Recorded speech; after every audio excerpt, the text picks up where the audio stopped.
Kalanga kasooka kasoma bwe kati nti onakulencha olw'ebbalaza ye wiiki efundikira enkuŋŋaana ez'okunoonya obululu mu Uganda yonna era ng'owekitiibwa nnyo omukulembeze gw'eggwanga Honorable Kyagulanyi Ssentamu akugamba nti Protest Vote 2026 National Platform n'akugamba nti weekly campaign program etandika ng'ennaku z'omwezi 12 omwezi ogw'olubereberye omwaka 2026 omwaka 2026 n'akugamba nti onakulencha agenda kubeera mu masekati ga Kampala kyetuyita Kampala Central era nga ku ssaawa 4 essaawa 5 ez'okumakya agenda kubeera Ekamocha ku katale onakulencha president agenda kusookera Ekamocha ku katale wennyini wazaalibwa then ku ssaawa 8 ajja kubeera ku kisaawe kya Aga Khan grounds along Gaddafi Road, that is Kampala.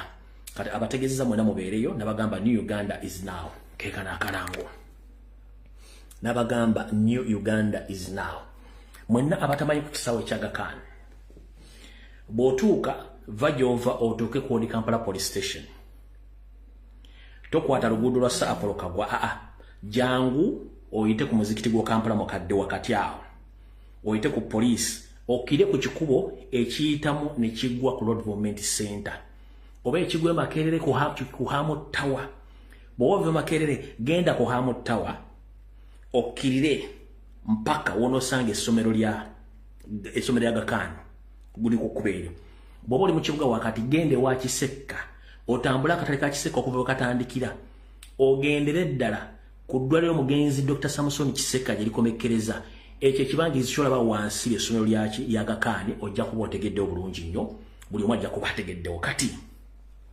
mu ngeri y'emu kansooke mala okuyisawo security alert eno mutaginge president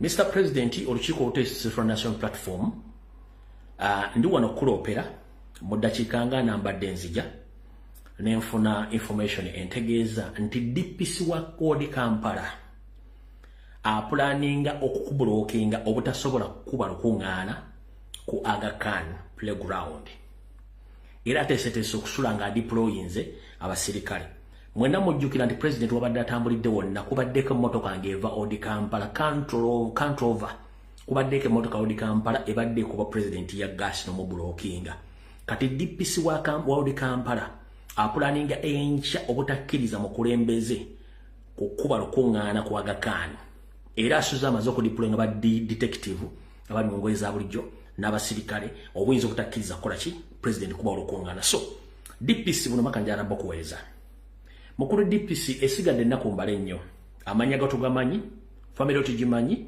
ennaku zitulaka tukyalako exposing family zammwe tujja kuba tulina otuzifuna muddo obutuufu nga tutegeddewo obadde otambulira ku president ebbanga lyonna across the country ng'okuba tia gas mukuba abantu mu blocking kati n'enkya alimu area of operation sebo plannings enkya omublocking abekuba ku Aga Khan primary school Aga Khan playground kati tutongera okujjukiza buli kyokola kyonna kimanye tuli ku nkomerero ya campaign kyonna kyokola kyongera kuswaza naye nga nawe tomanyi kiki kijja just bakozesa so Mr. President wonna olinjala kutegeeza nti onakulencha laare ey'okubiri nanyini Ward Kampala in fact ye DPC kuba ye nanyiniyo okusinzira mu meeting gye babaddemu agambye ayinza okutakkiriza kuba lukuŋŋaana awo agenda kubulooka era ng'asuze ataddewo ba detective bonna okulanga bakubulookinga obutasobola kuba lukuŋŋaana enkya era bayinza okukuba tia gas omuyitirivu nnyo onakulencha so njagadde okutegeeza obeere ng'otegedde ensonga eyo awo tuvuddewo katugende ku nsonga endala mwenda ba comrade abali mu Kampala njera obategeeza nti buli muyaaye nagwe mulaba nga ayambadde olugero lwa poliisi oba lw'amagye abo si ba poliisi bonna bayaaye kwe kuli n'ekibinja kino ekibeera enabweru bano be mulaba nabo bonna bayaaye buli kalule kababeerawo batwa ne basoma ne babadde ku training naye nga bonna bayaaye abazze mu magye ne basoma kitegeeza nti bano be basindika ku mission black ops mission okutta abantu kati be bategere bulungi nnyo bano bonna bayaaye naye nga babeera ebitundu by'enabweru kawempe gye babeera eyo abo bennyini bategeere kati bwe tuvaawo awo njera sooka kuyisawo security alert endala nayo mugitegeere bulungi nnyo yeruwa security alert endala yeeno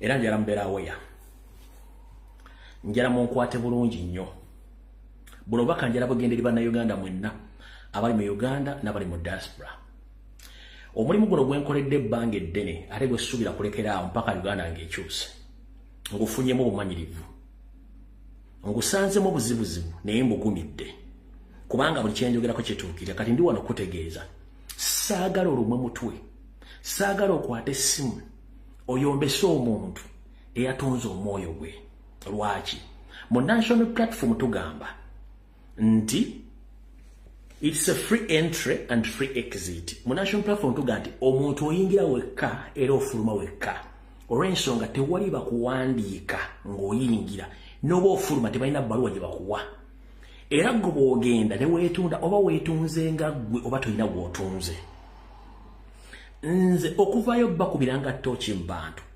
olw'okuba nti mmanyi Museveni bwa operatinga ne nkugamba nti gundi omwegendereze mukyamu n'osooka n'owakana oba bloga oba youtuber oba muntu wa bulijjo ne nkugamba nti gundi omwegendereze gwe nolowooza nti oba muwala namba sina gwe mpalana wabula nze mmanyi Museveni bwakola ki bwa operatinga ne nkugamba gundi omwegendereze kati bonna abakyuse ne muga nti baalidde ssente nabamentioninga dda nti abantu abo ba state agents babakozesa nga mulowooza nsaaga kati bavuddeyo balaze kala zaabwe bagenze mu NRM kirungi ki kyofunyemu bo mugenda one tebawandiikako application nti baffe ne badde bagende batugambye nti bagenze bo batunze mwoyo kuba bazzeeyo ku ddute kikuyambye kitya kikuyambye bwe kiti nti wandikola ekintu okulumya omuntu n'owunzikanga oyambe muyambe ekkiriza abantu abo baberedde mu disguise eyannamulindyamu namunondyamu mumanyi abantu batuusizzaako obulabe era babasazeho okugenda nga bwe bagenze mumanyi abantu abasimattuse okuttibwa oba okulibwamu enkwe oba okubegebwa oba okuweebwa obutwa kyembaga bulijjo nti wandikola ekintu okulumya omuntu n'owunzikanga oyambe muyambe ekkiriza gw'okimanyi nti abantu balina abantu baliddemu enkwe abantu abafudde kubanga omuntu ewaddirayo gy'abadde alina okuba kitegeeza nti abadde ku mulimu naye nga yeedisigayizinga akuloosa nti ali nawe nga toli naawe kumba kati bazze kuba badde babeetanga baddeyo ku ddute saagala olumu mutima simanyi bagenze no kino kikiryalinga ne kikuterawo akakunguuta n'abantu abadde mu diaspora abantu abali ludda mwena kati mufunye exactly people to deal with mumanyi abantu mudiringa nabo so kikuwadde space to breathe omanye nti baani abaagala ensi yawe nabatajagala bali badde bedisigayizinga nti mwe bali si baani naffe babadde ku mulimu kati babatuuse nga babeetaaga bazzeeyo saagala omwe mutwe kubanga tetulina bwe twabawandika nga bajja bwe badde bagenze tebalire batugende nti bagenze bavudde batuwadde resignation no babadde ku mulimu eva babadde ku mulimu kuba nti babadde bababuzaabuza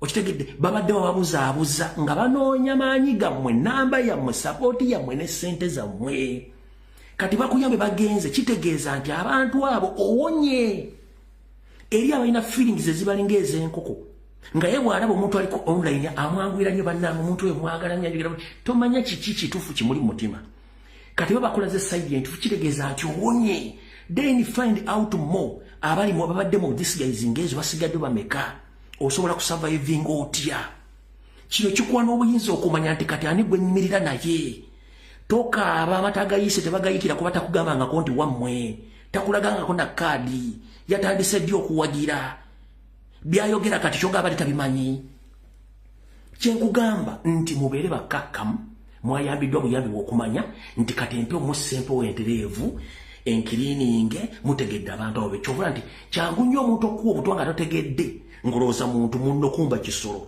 kati kikuyambe buyambi okubanga okiryalinze eya mulina space eri clean that is it wabula nnyongera obbajjukiza nti omuntu gw'obadde olinamu esi bwakulyamu olukwe kiba kitegeeza nti naawe otandika omwedistansi nga kikisooka ekyokubiri olina okumulwanyisa aleme kubeeramu space yemu naye wokola ki woobeera fun enough bonna bwemuli mu kuyombesa one abasinga bali mu diaspora ate nga bali middle east baliyo temporary si bwe kiri nti era enamba esinga obunene bonna bakola illegal jobs bakola emirimu gitali mu mateeka so it's upon you bannayuganda abali awo nti bano abantu ngeri gye bakola nti balikola ne gavumenti nga tebakola illegal businesses, it's up to deal with them.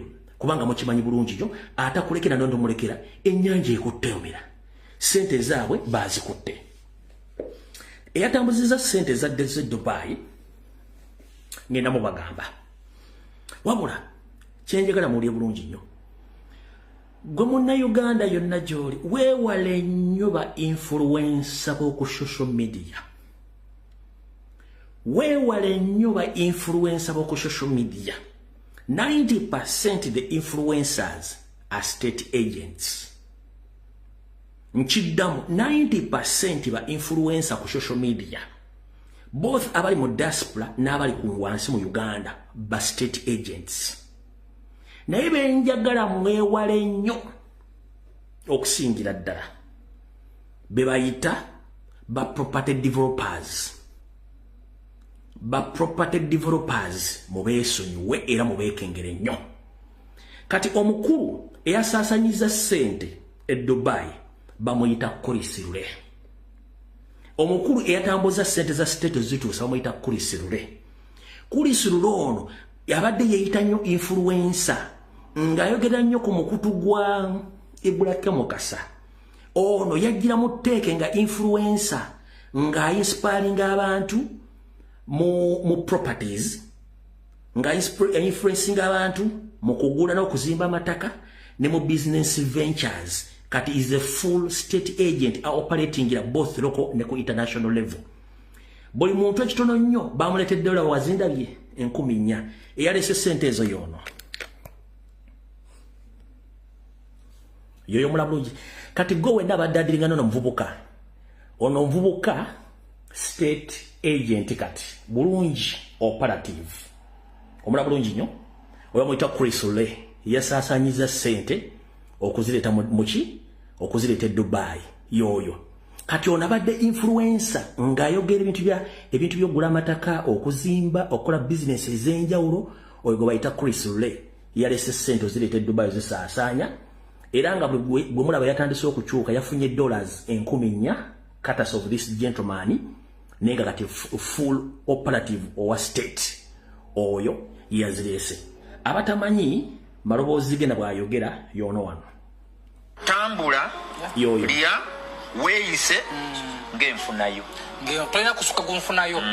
Buli wono oyagala kusuka kunfunayo n'okulaga abantu nti w'osingawo genda kukola ensobi. Abantu bangi babasaba sente ze batalina naye ng'ekifaananyi kyeyasiga kye kimubonyabonya. yoyo watuula w'otalina kutuula. Ensonga lwaki omuzindalo bagukutaddemu baagala bajeti ya miliyoni 2 ate tolinawo yadde olw'ekikugu. Akawunti olinako emitwalo 17. Kati nze bwe mba mmanyi enfuna yange bwe nsanga nga waliwo okwo bataddewo bakatogalize nze byayi. Kati gwe abadde adiringa ne Kulisule manya nti odiringa ne state operative asobola okukola ekintu kyonna wabula abadde ndi disguise. Kati gayo ono alina abantu be yaffera billions of money mu scheme ya property developing. Mbadde mutambulirako naye kati kemutegedde nti kati full operative agenda kitegeera tugenda kwabika naawe mukulu. Naye kati mutegedde bulungi nnyo omwami yoyo eyatambuza sente. Kati mutegera bali mu diaspora mulaba dadiringa nono omwami is a state agent ayita via ayita mu ngeri yoga nti influencer property developer developing ettaka developing amayumba asomesa abantu mu kudiringa mu business ventures. Kati y'omu ku state agents abagenda ne baffera abantu anaddala beetaga gold mu Uganda y'omu ku bo era akola operations za government mu disguise nga yefuula influencer. So yoyo guy omutegedde bulungi. So yatambuza sente ne buli muntu yafunye miliyoni za 15 go bazole 15 okola ekintu kyo but good enough. Nsajala baga butemalira abantu obudde mubaleke let them be. But balidde ogwo mugabo gwabwe. They are protecting their gains. So gwataina gains you're protecting, you have to stay. Boba afunye gains zaabo either they are ready to protect their gains. So mubaleke kubanga they are not living things that we speak right now. Boba afunye gains zaabo bagenda zi protectinga. Kinjagala kugamba nti ekintu mu kiwo obudde lwaki. Buli alya mu Kyagulanyi olukwe. Buli alya mu struggle olukwe. Abeeranga buwa bwekabwoko. buuza omusajja gwe bayita Ashbaga Katona abalala where are they are nowhere to be seen. Ate kino ekiri atabala kikiri nasigadde waka. So kati njala bategeza ba community mbalibali ya budde mubaleke it is your personal decision. Tebalina yo balaga nti bayingidde bawandiise era tebabagambye nti bafulumye bagenze basazeewo nga bo kubanga babalikolinze. So they are protecting their gains. Mukitegedde bulungi kyo kyekinjagadde obbagamba. Kati out of the war niyo mwe mutegedde era sagala mulwako nnyo ekyo mukitegedde. Bemala kitegeera njagala kati tugende wano. Alright. Namwe abasuubuzi era tukyali mu security namwe abasuubuzi nabalabula dda ku basajja abeeyita bakulembeze b'abasuubuzi mu Kampala ne mu Uganda. Nembalabula ku masajja go bayita Kabanda. Abasinga mega alumbu yawo nzisina gwe mpalana. Kubanga temanyi state bwe ki state bwe operatinga. Kabanda yono. Mumula bulungi nnyo yoyo.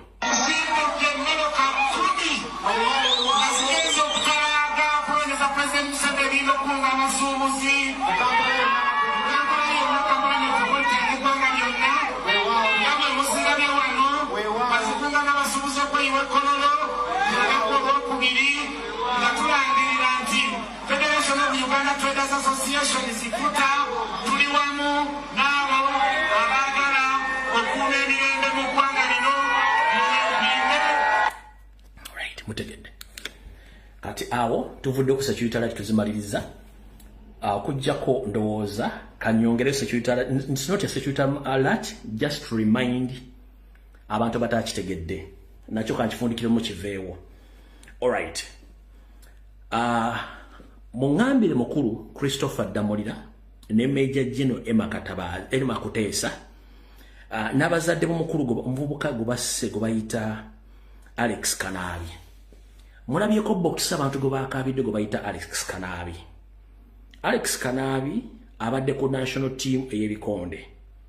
Alex Kanabi yatteddwa. Wabula family Alex Kanabi teyategedde baani basse mwana waabwe. Family Alex Kanabi ono wano. Kamubalage wano. Yono wano. And the new champion of light middleweight is red corner Alex Kanabi.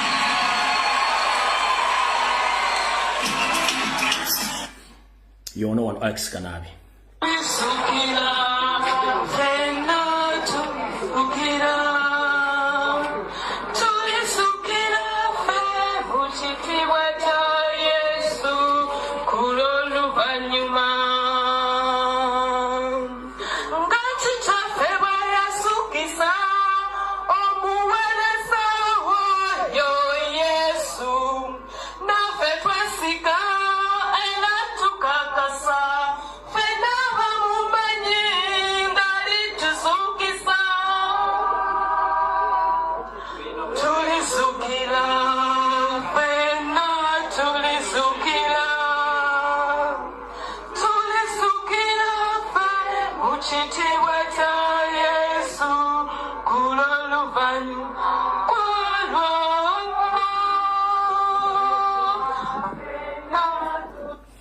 Alright. Family Alex Kanabi nga bulijja amanya ganze lumbuye Fred nadibanga Promax. Kitalo nnyo okufiira omwana wammwe ku myaka emiteejo ngali ku national team. Fena tunyololwamu wabula temwategere kyasse mwana wammwe. 1. Alex Kanabi abadde ku national team era ng'alina bannayuganda banne batendeka era bakolaga naye emirimu. Nga bwe tugamba nti omuntu alina team yo squad yo. Kati Alex Kanabi abadde ne team ye ey'abavubuka. Major General Emma Katabazi ne Christopher Damolira bamutuukirira. Basooka ne batuukirira aba group ya Alex Kanabi. Nabo bagamba twetaaga obbateeka mu ghetto structures amutuyambeko mu kalulu akajja mugenda kukola bitundu ebyenjawulo nga mukuba n'okukwata buli muntu yenna n'avaayo okubanja akaluka akyagono nyoba okwekalakaasa. Kati group ya Alex Kanabi ne bagamba ffe tetusobola kukola kintu kyonna. Top boss nga takola ki? Top boss nga tamanyi. Babubabuza top boss ya bagamba mwita Alex Kanabi. Major General Emma Kuteesa n'anoonya Alex Kanabi n'amusiŋŋaana n'amugamba nabadde njogerako n'abaana mu nga simenti abaana babo ne bangambye abaana tebasobola kukola kintu kyonna nga tokkiriza. Alex Kanabi openly genuinely yagamba Major Emma Kataba Kuteesa siri mumenyi w'amateeka ndi ku national team. Ndi musajja yasoma era amanyi kyenkola. I'm a professional boxer. Sisobola kwenyigira mu kintu kyonna kimenya amateeka. Kukuba bannayuganda bannange ogwo mulimu sijja gukola. Alex Kanabi bw'agaana. Major General Emma Kuteesa n'addayo mu gye babeereeyo ne bateesa n'egganga ze ziri eza ghetto structures ne balumba Alex Kanabi. Ne bamukuba okumutuusa ku kkomekome Alex Kanabi we yafiiridde. So family y'omugenzi temubuuza ani yasse omwana wammwe.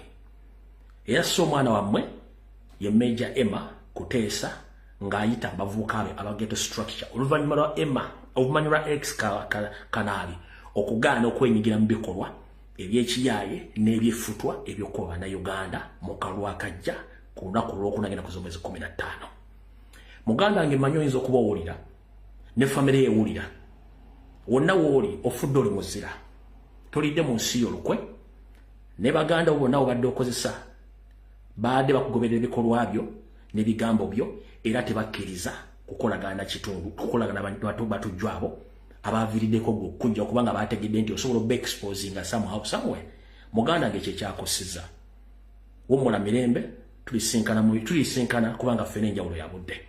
So Mr. President bannayuganda mwenna ekyasse Alex Kanabi abadde ku national team box abadde ku national team ku bukonde yaganye okulya mu nsi y'olukwe saako n'okwenyigira mu kuba abantu mu kalulu akajja nenga ghetto structure za Major General Emma Kuteesa zamuteze nezimukuba mpaka okumutuusa ku kkomekome okumutola ku oxygen n'afa. Kitalo nnyo otuvuddewo n'oyo mujjemu. Kati katugende ku information oba nsooke mbayisizeewo n'eno lumu. Alright, kansooke mbayisizeewo n'eno lumu esembayo tuveewo. Njala okutegeeza bannayuganda mwenna abalina abaana ng'omwana omaze ebbanga tomulaba. Waliwo bannayuganda bafulumizibwa ne batwalibwa mu ggwanga lya Russia ewa Teekamunda okulwanira ku sayidi ya Teekamunda ng'omusalaba wakati w'2,000 ku 3,000 eza $, era oluvannyuma ne basuubiza okufuna obutuuze bw'ensi ya Teekamunda gye bayita Russia. Abaana abo gye bali abamu bwe bafa baziika mu mass graves amba baleka empungu ne zirya nenga abaana bano babuzibwa nnyo abitongole by'okwerinda. Abaana bangi bafiiridde mu Ukraine bannayuganda. Ngenda kuwaako obujulizi bwa seconds 39 obukulaga nti abaana bamwe gye bali nenga bali mu muziro mubi ennyo nga buli afa tebasobola kuga nti yafudde kuba mugamba don't report to your nearest relatives babatikka butisi. Akatambi kano njagala mukawuliriza n'obwegendereza muwulire mugenda soka mulabe kkala z'abantu baddugavu ebigambo bayimba ennyimba zaffe za mu Uganda gye kakomekereza omu ku bavubuka agamba kaweddemu dda. Kitegeeza nti abaana baffe bangi be mutajjaddemu kulaba nga bagenda kufiira Bulaaya. Aya kaakano kankabazanjire nako kaakano. О, гляньте, сколько одноразочек. Еще и поют. Радостные. Ничего, сейчас на залив пойдут. По-другому запоют.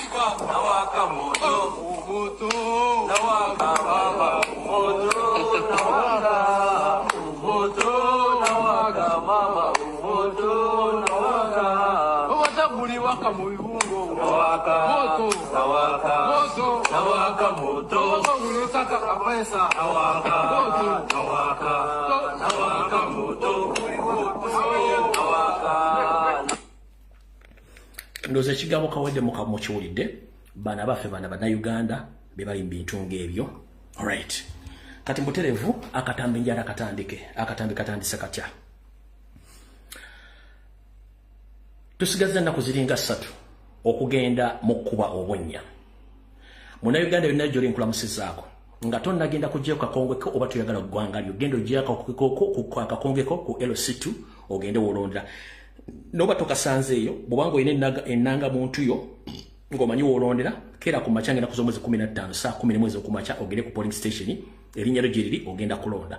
Okume meters 2 okuva ku polling station okuume akalulu ko bulungi teba muntu yenna akutiisatiisa ku lunaku olwo bw'omala okujja akakongeko katereke bw'obanga tokasanzeeyo please endaga muntu yo ne wolondera details wo ziri ojja kulonda bw'omala okulonda the meters abiri but eno ye process eri clear. One, ekisooka genda n'ekkalaamu enkalu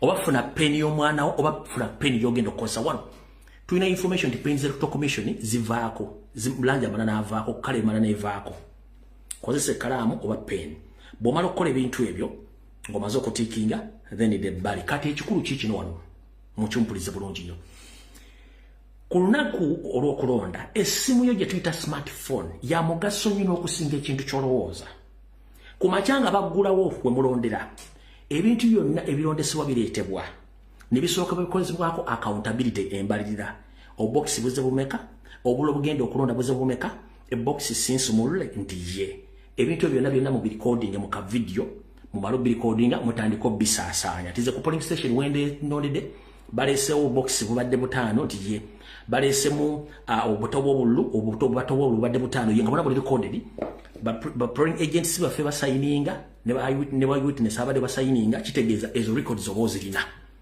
bw'omala zifuna muzisaasaanya with immediate effect then ku ssaawa y'okulonda ku ssaawa y'okubala bagenda kuteekawo either tundubaale oba omukeeko baleesu yonna basumule bokisi ezo bayiwa obululu obwo wansi obululu batandika obbubala bwe batandika obbubala bajja kugamba babubala olaba bakugambe nti Kyagulanyi afunye obululu 10 Museveni afunye obululu 3 nti yes bawandike ku diara forms ziri nti Kyagulanyi afunye obululu 10 Museveni afunye obululu 3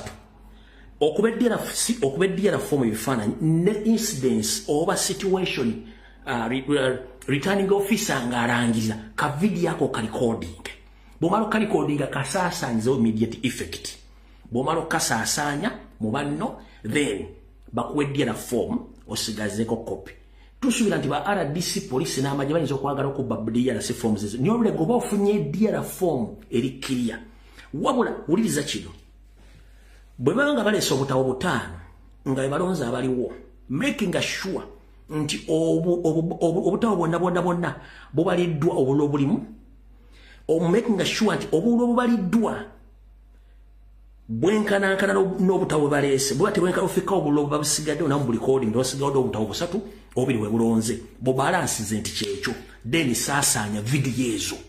One, RDC ne bw'anaagenda mukuba nga bakyusiza obukonge bakyusiza tulina DRC form eziri organic zezo returning officer ng'alangira ku polling station teri DRC form esinga organic ng'eyo ng'olikodinze returning officer ku polling station wobadde ng'alangirira Kyagulanyi afunye obululu 10 Museveni afunye 3 olw'ensonga state yalikolinze emmotoka zonna mu bitongole zonna eza pickup naddala ezifaanagana mu kkala y'emu emmotoka zino state zigenda okukozesa okutambuza obululu okuba ku parish ku polling station kati bano olw'okuba nti emmotoka zigenda kubeera nnyingi bagenda tuzanya dikoyi mugimanyike bayita akanyeebwa zijja kujja emmotoka 2-3 nga zikimya ebyokulonda nga n'emmotoka enyingi mwataddemu ebyokulonda mweri kati emmotoka gye mwataddemu ebyokulonda eyinza okuva nga temugitegedde mwene mulooza nti ekyali mulayini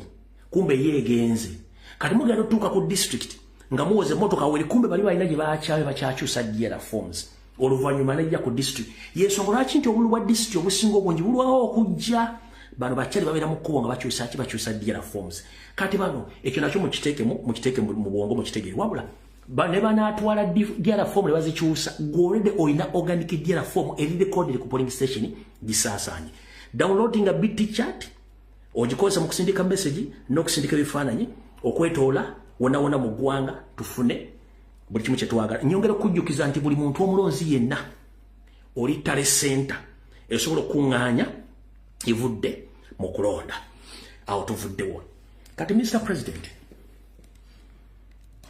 tumaze okutegeera nti obululu mu maserengeta g'eggwanga obululede boxi zatempalingiddwa bazisumuludde nga bakola ebintu by'ekisiru nga bw'olaba wano Uganda North, Ishongojo Sub-County Parish is Kashozi. The polling station is 003, Kashozi Trading Center, Kapehe. The broken seal is EC20 196 79, and the intact seal, the broken one is 20 19 679, and the intact seal. Broken is what? Jesus. It is EC 2019679. The intact seal is here. It is EC 2019680. We are replacing the broken one with the one from the tamper-proof envelope, which is EC 1444. No, lady, you said that we are going to replace the ceiling. You're going to replace the seal with the tampered seal with the new seal. What about the tampered file or envelope? How are you going to replace it? Mr. President, Maserengeta geggwanga obululu bwo babukozenga ebagala okusinzira ne ku bujulizi bwe twafunyano ku bantu nga boogera wano nti mu Maserengeta gato tebagala muntu yenna buli polling station musobola okulonda ba MOP naye busigadde bwonna mu 7 nga obutawe buzze bwe balina omulonderamu obululu buli 7 bulina kuba bwa 7 akantu konna kagwamu nga tisika mu 7 bagenda kunoonya ku kyalo konna oba ku district banoonye ani yataddemu akalwa akatali ka mu 7. Such statement before even elections ngabyogera abantu ba state.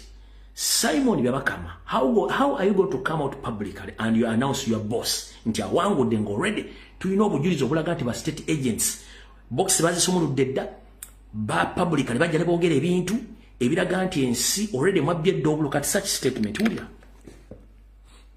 ka president kono zashanga bakafuteri tukuza kumusa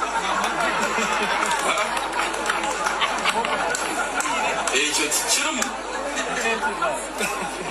register irimo abantu bangaye kigaragariya abantu rushanje ubururu rushanje ecyo ubuye mukotera batutira ibintu byabo nabagambira ecyo kiroki twakumanye gihe ngo rumuri kona bafuno gidera muntu kureba olida uwo tonto kwara muri kona nkorwa hari usira no dero bafuno tureba olida wakatera no kutokanagamo olida ukatama this time ntwenda 100% isingiro district shana mwana mwena kutubere mahande iba ya kurubingire batera baji agambe temotegana mbu akanyandwe bakalonze dda tebaye muntu yenna eyesirwaza abagaye ne bonobera mu baafu already baba ino okubanga balaba ani gwolonze kati sikye ekikulu mukitegedde bulungi nnyo olunaku lwero kati awo tuvuddewo amakulu Simon Mugenyi mbere amakulu Abasi Akagaba the Inspector General of Police akamaro kwabya ensetegere Mr. President Kyagulanyi Ssentamu ndi wano okwabira nti mukulu Abasi Akagaba saako ne Simon Byamukama Abasi Akagaba then Simon Byamukama ulira akatogo Abasi Byamukama Abasi Akagaba Simon Byamukama okay no problem. Mr. President oyogala kulala eziwedde nti mu mateeka barracks z'amagye saako ne police barracks tezikirizibwamu polling station saako ne amakomera tebakkiriza mu polling station. Ndi wano okuloopera nti amakomera agasinga obungi mu Uganda Abasi Byakagaba ne Simon Byakagaba bataddemu polling stations. Era nga Abasi Byakagaba Inspector General Police yaragidde buli barracks bateke polling station as a must abasirikale balonde nga bali ku gun point nga balonda mu 7. Era buli barracks commander wa barracks wa police yamwadde $1,500,000 okumakinga sure nti buli musirikale ne wa police alonda Museveni ne mu prison as well ne maji bati babikoze kubanga ensi yaffe tuwa information okusinzira ku kituba twetaaga ne kituba kitegedde. So Mr. President jagadde nkutegeeze ebintu ebyo bonambiro out of the world. Wandikola ekintu okulumya omuntu wattu n'owozikanga oyambe muyambe kkiriza. Bannayuganda mwenna Museveni ekintu kyakola olwaleero ekyokuteeka amagye okuleeta ebyokulwanyisa n'abiteeka mu Kampala mukono wa Kisolo omunayi w'amagye gwe kikulaga ki? Kubanga Abaganda tugamba nti akatali kabbe amagumba oli osula mu mulyango. Ndi wano okukubiriza omulango takungula munnayuganda yenna gy'oli. It is your constitutional right to go and vote. We don't have any time of fighting with army serving officers and police officers. Tetulina budde bugenda kulwana na mweso. Fomulimo gwaffe kugenda kulonda kukakuuma kukabanja ye protest vote.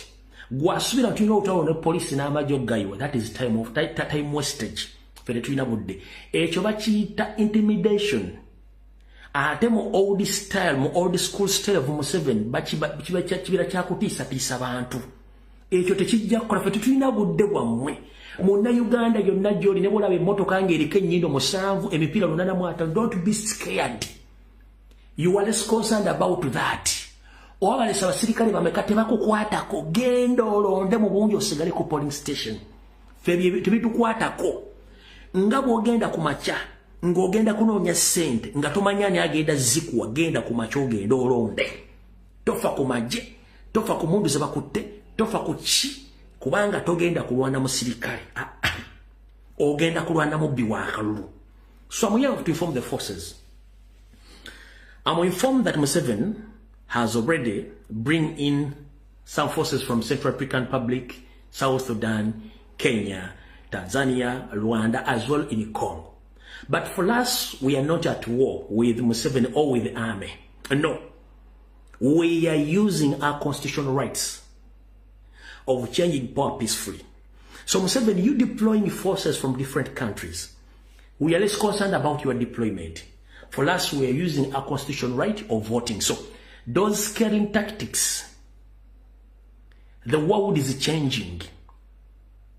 You might even not even to instruct those people to shoot to indigenous Ugandans when the government is gone. Ebyokola gwe ng'osindisa amagye ennyonyi buli kimu tetulina kye tutidde. Kubanga mu kaseera mpawa ka gavumenti yejja kuvaako nga tewali wadde essasi livuze. The moment kasitookola ensobi amagye n'ogateeka mu bantu, mwenna mwalabye video sigenda zibalaga kuno sigenda ziddamu. Nga bayisize byokulwanyisa mu abantu baga nti ffe ambuleera ye answer. That means kiri ekintu kyabavaako kye mwali mulina batiisatiisa. One, Museveni, njala kubuuza ekibuuzo kino, njala okinzire mu bulungi nnyo. You think gw'olina amagye okagali mu kibuga? You think gw'olina amagye okagali mu Uganda? You think nti go deploying amagye n'ogajja mu barracks n'ogateeka mu public ogayinako 100% command? You think that? Omanyi bwe njala rabbi bagamba omusajja ono aludde mu okufuza emyaka 4 adeployinza amagye kyokka ng'etteeka lisoma nti amagye galina kubeera ku border oba mu barracks, kati agajja agatadde mu public. Ng'amagye ago okuva mu public kyetaagisa permission nga high command etudde obanga bagiyita radio message. Gye bayita radio message bagisindika nga ya security alert level 1 ng'efulumye. Eyo bw'efuluma amagye gaba galina okufuluma bagiyita standby order 1. Kati oba tewali standby order 1 amagye ogajje mu barracks ogatadde mu public, oyina assurance ki nti abantu abagenda bawa order to shoot and kill Ugandans? How sure are you? Stand order 1 yefulumya amagye mu barracks. Yagala obulira ensi tuli ku stand order 1 nti amagye gafulumye, kubanga amagye gafulumya mu barracks. It means a war. Are we at war? No. How sure are you nti amagye goteeka mu public nti ogenda ga instructing okuba abantu? Kubanga togasasula, tegalya, gasula bubi. Already mulimu tribal differences. ezirimu kati go deploying amaje ogadde mu barracks amaje gafuluma leo standby order nambemu nga kitegeeza lutalo kati ogafulumiza nga tegabira mu bantu ate nga gawulira okuyayana kw'abantu ntwetaaga change oli sure otya nti order ogenda zone zibira accurate kitegeeza nti mwe muyonkente n'obusambu yonkeramu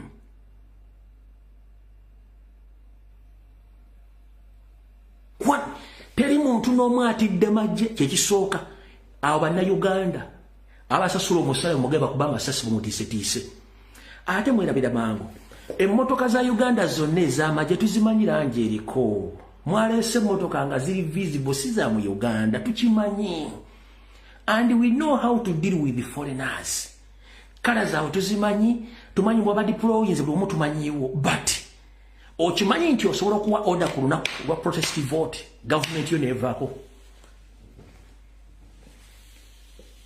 okimanyi nti osobola okuwa order ku lunaku z'omwezi 15 government yo neviirakaawo kubanga amagye galina kufuluma mu balasi nga gali ku standby order nambeemu nti olutalo lutuuse kati galiwo eri ku street order ki gy'ogenda okuwa shoot and kill nga tewaliwo protocol okuba mutawano oyo yalagira mbasaasidde Munnayuganda ennakubuulira kino kijje ku nze amagye si mulabewo kubanga go gasasula omusaala amagye baana bammwe mwe mbazaala bawasamu mmwe bataata bammwe basenga bammwe abaana babasoma n'abaana bammwe tekuli kintu kye bagenda bakola kyonna mugende mulonde mu bungi mugende mulonde mu bungi era temubamu kutya teri asobola kukuba ssasi nga tolombye musirikale teri asobola kukuba ssasi nga tolwanye na musirikale nkibaddamu temugezaako ne mutiisatiiswa mugende mulonde mumpulidde bulungi nnyo ekisindisiza Museveni abasirikale abo ku street already yavaako dda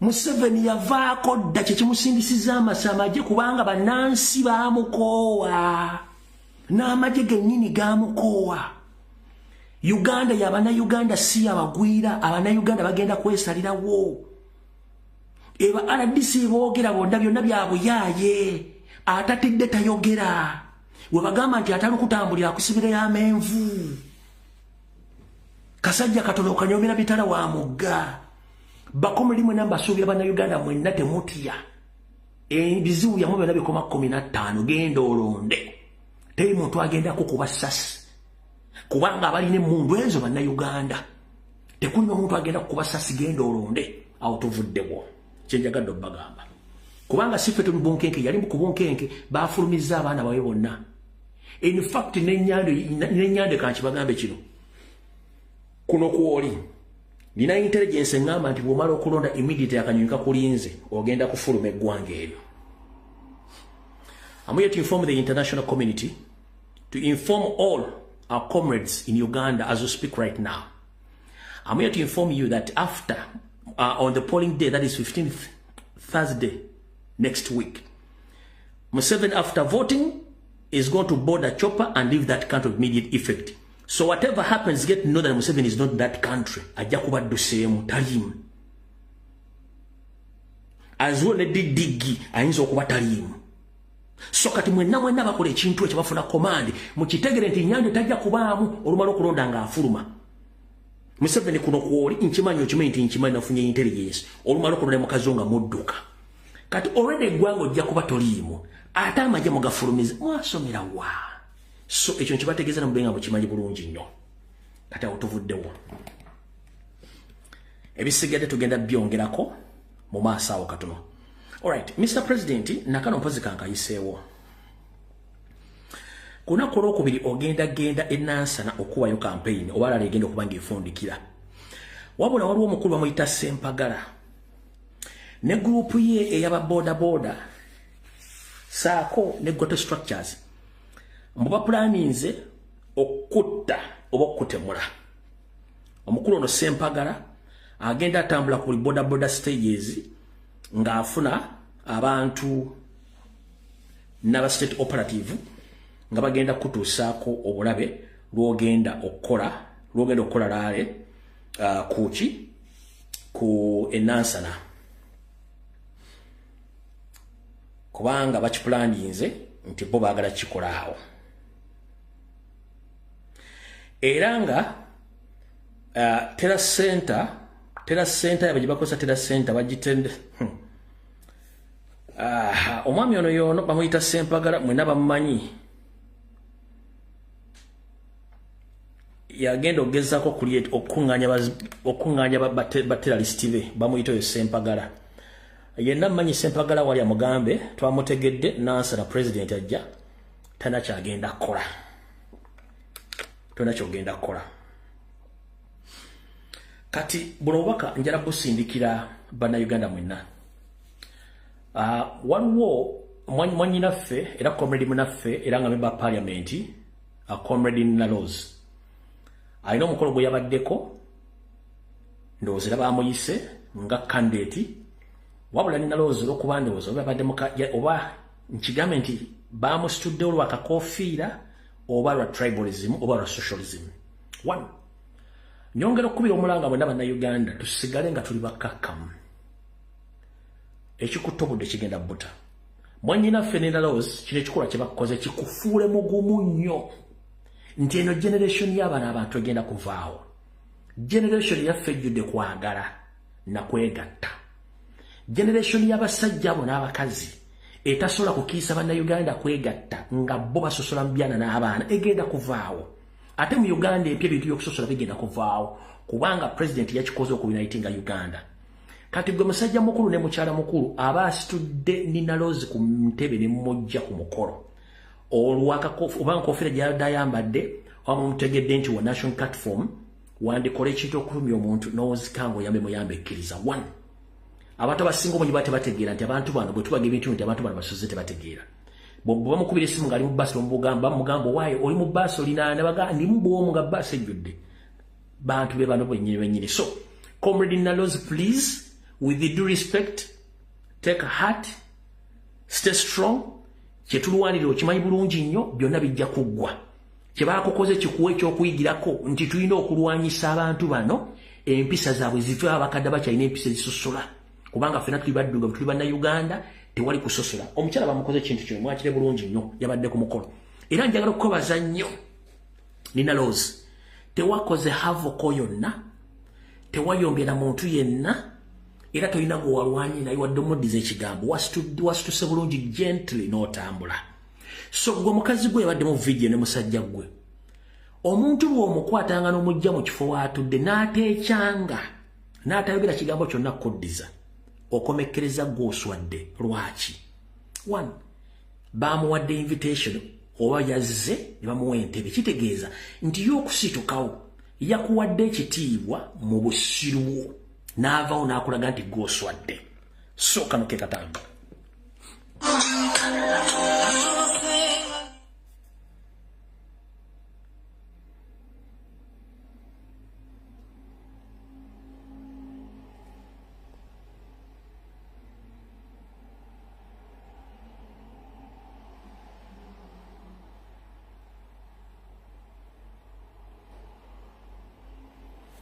sokola mukyalo oyo sokola mukyalo omulaba oyo tunulya face ye yennyini tunulya face ye namugavaawo nkugavaano wotudde situka aveewo situka tetumwagala wano oba bali ba SFC oba baaki ne kugirako ne lisajja ekkulu lirabe face yayo sokola be face ye sokola be face n'amusitula ng'amukutte physical naye mujjawo n'amusindika n'avaawo. So kati such people balina n'enkola eno kino kyonjala kibasomesa olwaliro nti abantu abo myaka gye balimu nti omwana we ne bwamwaggulako n'agenda n'afumbira omusajja atali wa tribe ye n'azaala omwana n'omwana gwazadde omuzzukulu lwaki bayinza omuwembwa bo ne bezza omwana waabwe kiri mu bantu abo. Naye comrade Naloz, calm down katulwane egye emyaka gigenda kuvaawo tudde mu Uganda eyagaza ndowooza kanveeyo kanzire mu kitabo eyo nvuddeyo kanzire mu kitabo tutandike video gwe wenna omuntu we mubende muna Uganda yenna Mr. President tuula nkunnyonnyole olize video ya leero njagala mugintambulize etuuke ku buli munnayuganda yenna.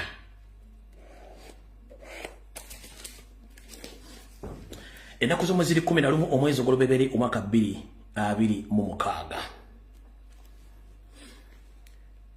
mu kalulu kali akawedde aka 2021 nakolanga video after video nga twogera ku bannayuganda abali mu benda bagobya ku mataka. Temwamanya ki kyabagobya ku ttaka era temwamanya kyakoma luddawa. Ndi wano tegeeza omukulembeze gwanga Robert Kyagulanyi Ssentamu ka video kano kawulirize bulungi nnyo era ensi yonna ekategeere. Mwenna temwategedde lwaki Makindye meeya n'abakulembeze abala 10 bajiddwa mu lwokaano. Ulira bulungi, mwenna temwategedde lwaki abakulembeze ba National Platform bona ba candidate bajiddwa mu lukalla ku bukulembeze obwakuwaka akalulu mu kitundu kye Makindye.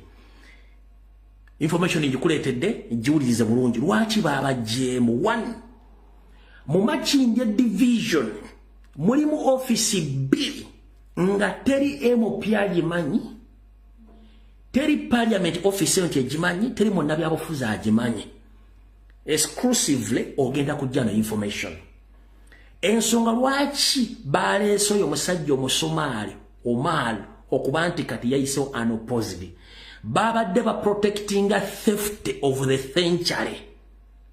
Safety of the century yewa. Kandi kuvire ku ntono oluwulirize. Makindye waliyo companies 2 ze zitambuza n'okutunda gold wa Uganda yenna ave mu bende. Kampuni endala yetunda gold yenna afisse mu bende n'avudde Congo. Baganda baffe gye bafiiridde mu bungi abasirikale ba UPDF nga gold yenna go basima akomekereza amazo musaanuusa nga agesindibwa Makindye mu kampuni ziri 2. Parliament tezimanyi, teri MP azimanyi, teri muntu yenna azimanyi nga ze zitunda gold wa Uganda ku world market. Vako oli wa China owagagagaye ogenda kaaba era ogenda kutya. Museveni kankwabye ensi erimanya kyerimpa. Mr. President otudde tusimbudde.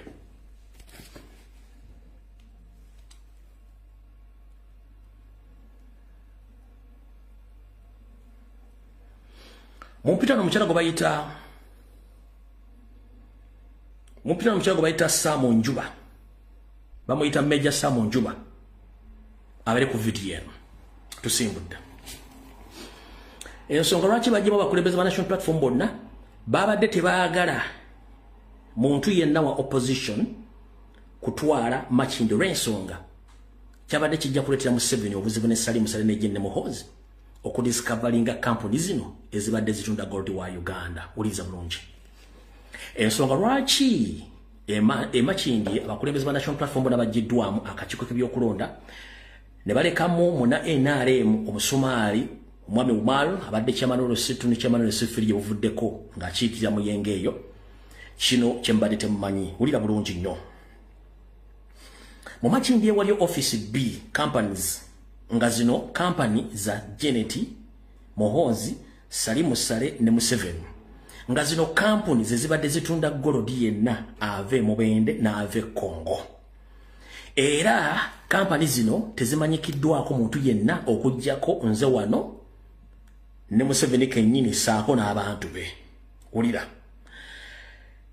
olunaku lwatuuka muwulire bulungi nnyo. Olunaku lwatuuka nga Museveni ne banne bakosa intelligence yaabwe okuzuula biki beetaaga okufuna mu ggwanga Uganda ng'obudde bukyali. Munnange ne basala batandike okujja buli wamu ebyetaagisa okujja bitundibwe katale k'ensi yonna nga bannayuganda tebategedde bo bafunemu ssente zaabwe bazitwale. Kati wane wali okulya n'okkomba essowaani muwulire bulungi nnyo ku ntandikwa y'akatambi kano. Kansubire nti buli omu akatebe okateeseteese era buli kimu kigenda kuwa matu. Uliza Mr. President tutandise. Tewaliwo MP, tewaliwo munnabyabufuzi kebere parliament emanye ebintu bino. Abadde bangoberera okuva mu kalulu akawedde. Nalaganga video abantu bwe mubende nga bakubibwa emiggo bakwatibwa mu bibinja bajjibwa ku mataka babajjako amataka gaabwe abalala ne babatta ne babulira ddene famire zonna zitaddamu kulabikirako. Kino kyatandika mu mwaka gwa 2017. Kyatandikira ddala mu mwaka gwa 2017. Kyatandika kitya? Mu 2017 Museveni ne tiimu ye ey'ab'ebyokwerinda Bambega baamutuukira mugamba nti Mr. Nyando Yosofeti bahabulwa. Tuli wano okutegeeza nti baamutuukirira ali Kisozi ku faamu ye ey'Ekisozi kuba n'ettaka ya Beribbe. Ab'ebyokwerinda security agency ne spy network zaamutuuka zimugamba 2017 ne zimugamba mu meeting eyali Kisozi ku faamu. Ne zimugamba mu mwaka wa 2017 nti intelligence yaffe ezudde nti Mubende eriyo gold deposit empitirivu ennyo. Wabula Mubende eno gold ono atudde ku mataka nga amataka gano galiko Abaganda n'abagwira saako n'abantu abagagga. Museveni n'agamba nti kati wulira ekitongole kya ISO ne Ssemwai kyagamba Nyando Yosoferi ntuzudde gold Mubende naye ettaka lino liriko abantu okusingira ddala Baganda saako n'abagwira abatonotono saako n'abagagga. Nyando Yosoferi n'abagamba nti Nyando n'abagamba nti kale bwe mba mulizudde nga liriko gold nti tukwate ensimbi tugule abantu abave ku ki bave ku ttaka naddala Abaganda. Olw'ensonga nti Abaganda bwe tunabagoba ku ttaka bajja kuleekaana. Security agency oba spy network zamugamba kikafuuwe. Ffe tuli mu buyinza, ffe tulina buli kimu. Kye tugenda okukola tugenda kutwala abasirikale batandika okugoba buli muntu yenna ku mataka ago ku kifuba ku magombola gano wansi gengenda okusooka okumenya. Amagombola kuliko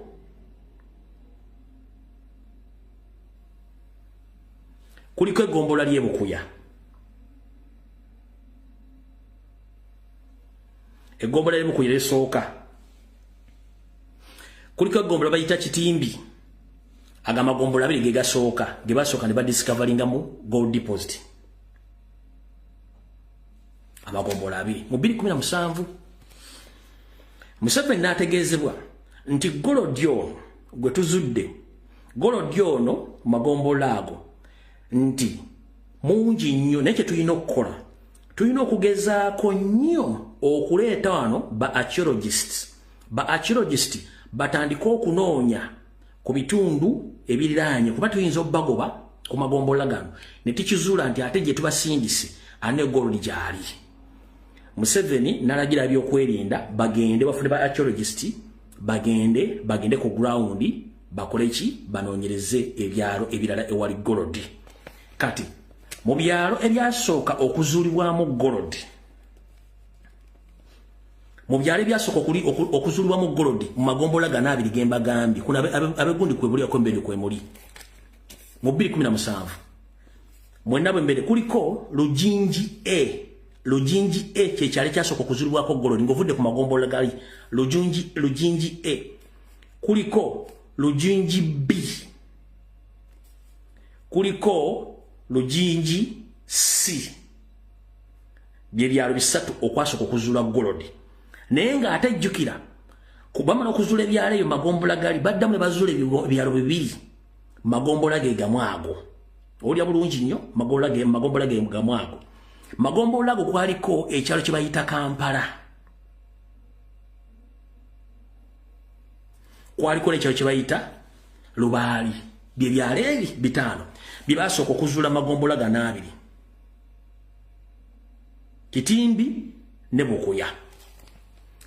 Museveni n'alagira nti ebimwe bimaze obbizuula nti biriko gold nti kati musindike ba archaeologists bafindinge out gold omulala mbitundu ki. Ne basindika ba archaeologists ne bagenda ne bazuula bamala okuzuula ebyalo ebira. Museveni yabagamba manyi Abaganda bagezi nnyo osobola obbagoba ku ttaka lino ne bagenda ku ttaka eddala ate ne tusuula nga waliyo gold omulala. Kati kye mukola kiri ekintu kimu mutandika okukola kye bayita Fagiriya by all force. We watandika okuva kidnaps, torture, arrest, cleansing, demolitions of all properties mu byalo bino. Amanyiiko ebyalo bino byenjogera nga sinagenda wala nnyo nkuwadde eddakiika emu tu comment ebyalo byenjogeddeko bikyaliko omuntu mala okunywa ku mazzi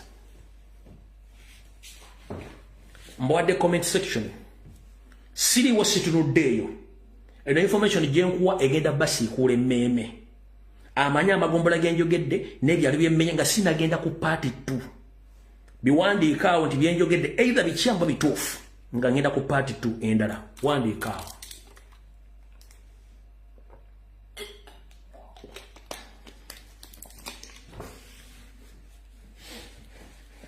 mbwadde comment section eddakiika emu netera okuggwako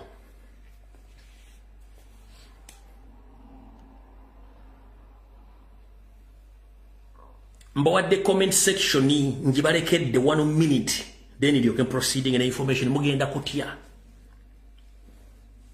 montagingire naba bishenyi ndowooza bali ku video nemugira comment bwezitambula comment muzira bwezitambula omanjala nnyo ku associatinga n'abantu benjogera nabo ono nga babula information nga bawaliyo information nkwaliyo information bagiconfirming anti gyeri eddakiika eweddeko mufunye answer ebyalo byemmenye byonna ne babikuba babiteeka ku ttaka flat nga teri munnayuganda n'omu akyaliko nga tebalina n'omuntu n'omu gwe basasudde wadde 10 teri TV teri munnamawulire yakirizibwa kukwatayo kifaananyi wadde n'omu abasinga obungi babuzibwaho abamu battibwa wano ndowooza nali nzekka wano ndowooza ne William Asiimwe Bible and Politics mu Uganda yonna bafulumya information ekwatagana ne Mubende bwe baserabidde mu 2017 awo ne 2022 twali fekka abantu abo babiri katugenze maaso Museveni n'alagira nti abantu bonna tubagobeko baveeko tujjeyo Gorodi Museveni n'abagamba teri ssente zonna za compensation tukole kye tulina okukola ettaka tulitwale era ettaka ne bakola ki ne balitwala ebamala odditwala security agents zagamba Nyandi Esoferi nti bwe tumaze okusindika bakyologist ne batuwa report gye batuwadde yeeno esome etya report gye batuwadde eraga nti waliwo areas endala ezirimu gold deposit omungi naye na zino ziriko abantu nekusingira ddala Baganda saako n'abagwira batonotono nazo twandibadde twagala okuzikiryalinga abantu baveeko tukole byaffe Museveni nawa order mufagie kila umbwa bujjeko buli mbwa yonna eriko saagala kumanya bakyologist ne baga report yaabwe mu area zino wammanga ze bagamba Museveni nti gold waali era ng'ebyaddala gold waali kati wulira bulungi nnyo bazuula magombola gano wansi wano wammanga nago njagala ngoogereko omuntu agambe nti amagombola gano matuufu oba nedda kuliko egombola bayita Kiruma ne Butoloogo kuliko egombola bayita Kiruma ne Butoloogo zezine egombola zibazuula mu Gorodi era ne mu Bwende egombola bayita Kiruma saako ne Butoloogo kati zino Kiruma ne Butoloogo zirimu ebyalo 10 byonna babisendawo n'omuntu yaliko ebyalo bino binanga bijjudde gold deposit bina yabisendawo n'abantu baako n'ebintu byabo byonna tebalekako kintu gana amagombola gabayita Kiruma ne Butoloogo Museveni amugamba nti nanga amagombola abiri mulimu Gorodi naye ne savezi batuwadde ku magombola ago bino byebyalo mwe twasanze Gorodi omuyitirivu nnyo oluvannyuma bakyologist watusindikidde okutuwa information tubanda bamu report wulira bulungi nnyo ekyalo ekisooka bakiyita Mukapya village ekyalo ekisooka ekyo basaanya buli kimu ekiriko Mukapya village Mubende ekyalo kye bayita Mukakadde village nakyo ne bakisaanyaawo ne bagenda ku kyo kye bayita Kamalenge nakyo ne bakisaanyaawo ne bagenda ku kyo kye bayita Kagoba nakyo ne bakisaanyaawo ne bagenda ku kyalo kye bayita Kabuyamba oba kabuyimba nakyo ne bakisaanyaawo.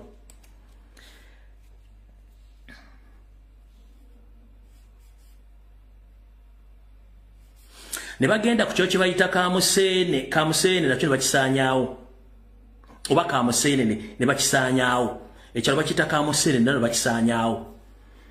Ne bagenda ku kyo kye bayita Katuugo nakyo ne bakisaanyaawo. Ne bagenda ku kyo kye bayita Nfuka nakyo ne bakisaanyaawo. Ne bagenda ku kyo kye bayita Namulanda nakyo ne bakisaanyaawo. Ne bagenda ku kyo kye bayita Kigunda nalwo bakisaanyaawo. Ebyalo 10 byonna ne babisendawo. Buli muntu bamugobako nga konna kujjuddeko Baganda abasigadde abaali abantu bagwiragwira baali batono nnyo, byonna ebyalo 10. Nkuwadde first party esoose wali ku Magombola n'ebyalo byali 5. Kati nekuwa Magombola ge bayita Kiruma ne Butoloogo. Ebyalo bino Magombola gano abiri ge galimu ebyalo bino 10 byonna ne babiwa ku ttaka nga tebalina gwe wadde n'ekikumi eki. Kati wuliza amagye bagagenda okukola omulimu ogwo bulungi nnyo. Basindika ziguleda ne basindika zitrakita, amagye, poliisi, isose, mwai buli kimu ne bakola buli fujjo. Wabula bannansi baafukamira ne bagamba abasirikale abo, ffe bannannyini ettaka lino lwaki mutuwe layisinsi esobola okuba nga tubera kuno tusime eggolo tusasule gavumenti omusolo. Waliko abasajja nga 3 bagamba bannansi Abaganda nti mmwe kyemudiringa temukimanyi, omuntu yekka ayina layisinsi wane mubenda okusima golodi oba nannyini kitundu kyonna aweebwa olukusa era gwe tukolera ku bintu bino. Layisinsi baagiguza Major Gertrude Njuba ndo baagiguza. Major Gertrude Nanyunja Njuba. Yono.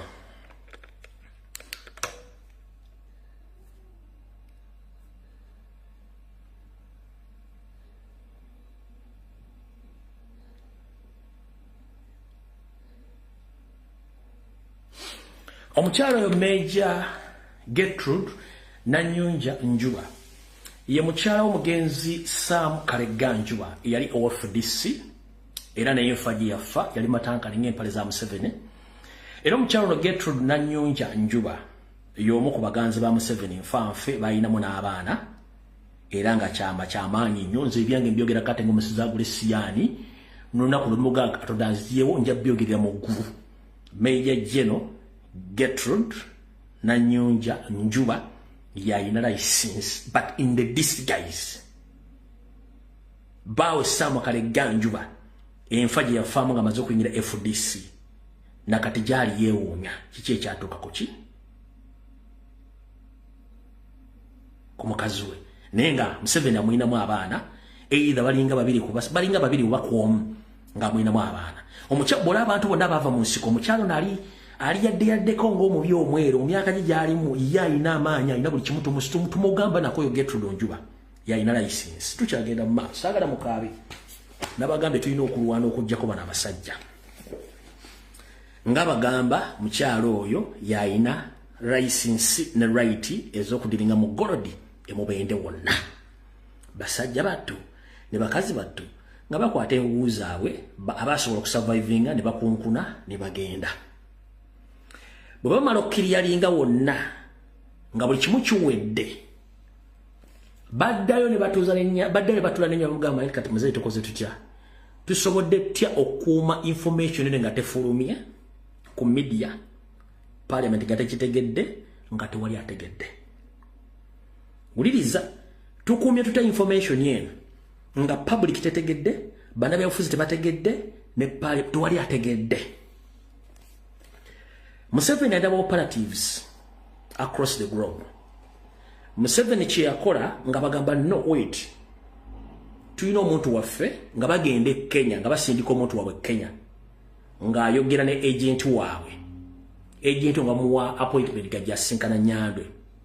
Agent waabwe gwe baafuna e Kenya mukyala alimu oluna Kenya alimu n'Oludachi alimu oluna Kenya alimu Oludachi omukyalo bamuyita Elizabeth Esther Steenkamp oba Steenkamp goba ayita najja nkiddamu bwemala okkiryalinga buli kimu kyonna nga batuuse okukungula oba okugyayo golodi n'omukulamu bagamba tugenda mufulumya tutya ng'ensi tetegedde golodi ava yenkana atya afuluma ate mumutunda batya baafuna agenti waabwe alimu omusaayi omudaaki n'omusaayi munna Kenya omukyala bamuyita Elizabeth Esther Steenkamp manyinze njogera byange kate ng'omusizi agule siyani buli kimu nakikuleetedde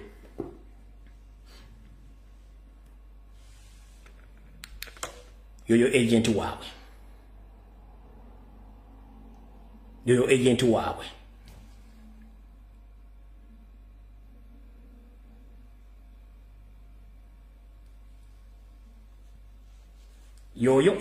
gwe baleeta okuva e Kenya naye ng'alimu oluna Kenya n'Oludachi yoyo gwe baleeta ompulya bulungi nnyo yoyo gwe baleeta tukyagenda mu maaso bwe baleeta Elizabeth Esther Steenkamp nga bamuleeta nga bamuwa deal Esther ng'aggulawo company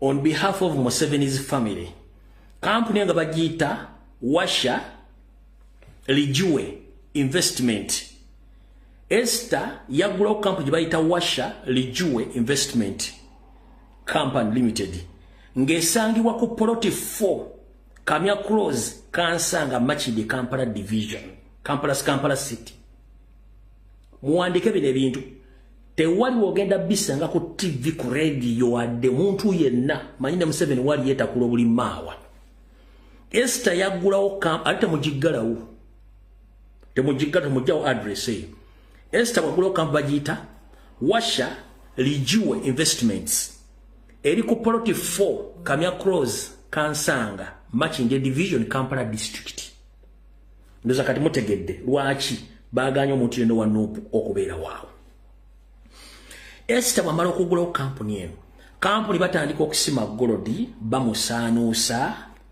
golodi we mubende yenna ng'atandika okutambula golodi ono we mubende yenna ng'omukyalo yakola ki ng'amutwala nga baleeterako nowe mubende obaleeterako nowe Kongo mutonotono kati munnange ng'omukyalo ono atandika okutunda golodi ng'amutunda e China amutunda e Spain amutunda mu America amutunda ne Italy nenga akolerani akolera Nyandwe Janet Sale Mohozi Sale ne Museveni nga company zaabwe zino y'omukyala yalimu ng'ekifaananyi nga golodi wafave mubende yenna teri munna Uganda amanyi bungi ki temanyi sente parliament temanyi muntu asima golodi teyabuuliriza n'okutuuka olwaleero nga golodi fa mutunde Spain amutunde China USA ne Italy ebbanga lyonna tugenze mu maaso ngenda expose nga mujja kumanya omukyalo ono ng'akola atunda golodi abantu bembeni nga bakuba enduulu bakube nga teri wadde muntu abanyega bayambako ng'omukyala atunda golodi kati omwaka oguwedde omukyalo ono ng'atandika okufuna embeera eyeekengera nti bano bamafia obakolera ennyo batuuka ekisa bayinza okukugjawo nga tofunyeemu n'agamba ne Uganda egenda mu kulonda 2026 lwaki siva mu kintu kino nenkivamu ng'obudde bukyali naye nkivuddemu ntya ng'omukyalo yeebuuza omukyalo okwebuuza ng'agezi amujjira agezi ng'amugamba nti funayo omuntu yenna adiringa mu golodi mukolagane either omuteeke mu bizinensi eyo nawe ufunemu engeri gy'obbako portion yo bw'omala ogibba bagitunde sente zibeere wantu wonna gavumenti bwegwa oba ekintu kino bwe kigwawo kitegeeza oba tofiiriddwa ebbanga lyokoze ate era oba okifudde mu bulungi nnyo. Kati mukyala Elizabeth Estkamp ng'afuna agenda ba business abatunda gold babemanyi. Mukyala Esther nga abaako omumerika omugwa n'omumerika ono alimu olulasha bamuyita Brand Mill Tuoshin ng'amukubira essimu nga mugambo waayo nina ddiiru wano tyeruwa omanyi ndiringa mu golodi ABCD naye nze mpulira njagala nkikooye njala kukwatamu kyenkuttemu ebintu bino mbalekere kubanga ndabanga buyinza okukyuka very soon saara kusigala mu kifo kino nga nkyakola bizinesi zino. Ango America ono mulasha Vladimir nga mugamba nti agwe fune mali ojimpe nze njikutundire serezo ojazisangawo. Kati Esther kyatamanya nti baali bamubega. Esther kyatamanya nti baali bamubega. Esther bwamala okukola deal n'omumerika oyo mulasha deal almost yali ya mitwalo yali agenda kubbako gold wa mitwalo 22,15 lafulendo za bwebumbi nga lwenda ke kawumbi ke yali agenda okufuna mu gold ono owebwe yali ajja kunga portion ye oluvanyuma amala okukiriziganya n'omumerika oyo okutwala okusala kakitiyo okubbako kye yali agenda okubbako agende akibasulawo kye company munange nyange bamugamba nti omuntu addukanya business yo ayagala kubba golodi ali worth emitwalo 22,15 company agisule wagende era business era agikola n'omumerika kubaita Vladimir nenga mu America mulasha tumukoze tutya kubanga ono mulasha ye yamugamba ati nze mpa gold ngina mutunda katale ka America bisendezo ojazisa ku account yo wa mu kifo gundi serezo jingala ya mwesiga kumbe omukazi teyamanya ati wala bambega munange omukazi ono nga state emwekyusiriza bwe mali mwekyusiriza ngemukwata bwe mali mukwata mujjukira mu October omwaka oguwedde bwe mwalaba mu New Vision nti waliwo omukazi gwe bakutte mu gold scam teyali gold scam bamukwata nga bamujja mu business omukyalo simanyi beruzira gyali babamutta wano wolaba wano manze jara ko information nga nkwera neki nga nkwera ko evidence wano wolaba omukyalo no golaba gana amawulire eno New Vision sagala muntu akusiriwaze eyo New Vision ndozo kira bulungi New Vision ngo omukyalo bamututte ku kitebi ky'abambega akola statement nga bakugamba Kenyan national remanded in Uganda over gold scam. It wasn't a gold scam. You know wano nga bamaze omuvaamu yoya bamutute ku kitebi ky'abambega bamutaddeko emisango gya gold scam olwo bamujja mu business. Kati ngoyagala okutegeera information kuba saagala ogenda omusajja atwala information etaliko evidence ndozo kira bulungi nnyo kaka kutendade mabego kala bulungi nnyo ndozo kira bulungi nnyo statement namanyi ogalaba Elizabeth Esther Steenkamp, Managing Director of Washa Lijiwe Investment Limited. Dozo jina bulungi nnyo. Simala musobola okukala zene simu zawe z'ekyangu olumukala bulungi nnyo. Okala bulungi nnyo nkuwa information nga nkwera kono obujulizi. Byo omukyala musango bamuvunaana. Mu gold scam kumbe bali bamujjamu za sente muzire bulungi nnyo. Nano kakakulage okategere bulungi nnyo. Okala bulungi nnyo kako.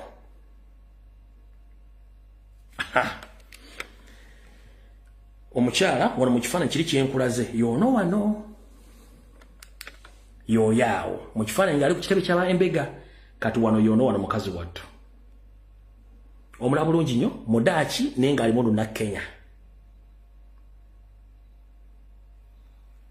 obulaba bulungi nnyo kamale muno mukuteraana emabega omwetegereze bulungi nnyo njala kuwa information nga nkwerako n'obujulizi omanye eggwanga lyaffe bano abasajja balituusiza luddawa yoyo neggwe wali ku New Vision bakuwandiikirawo katono nti bamukutte mu gold scam state yennyini yali emujjamu state kennyini yali emujjamu naye ng'ate abadde addukanya bizinensi za Salimu Sale naani ne First Family kati wulira kamalo kamalo obabya mutegere bulungi nnyo bamalo mukwata nga musindika luzira simanyi oba jali oba yafa nja kwongera okufuna more information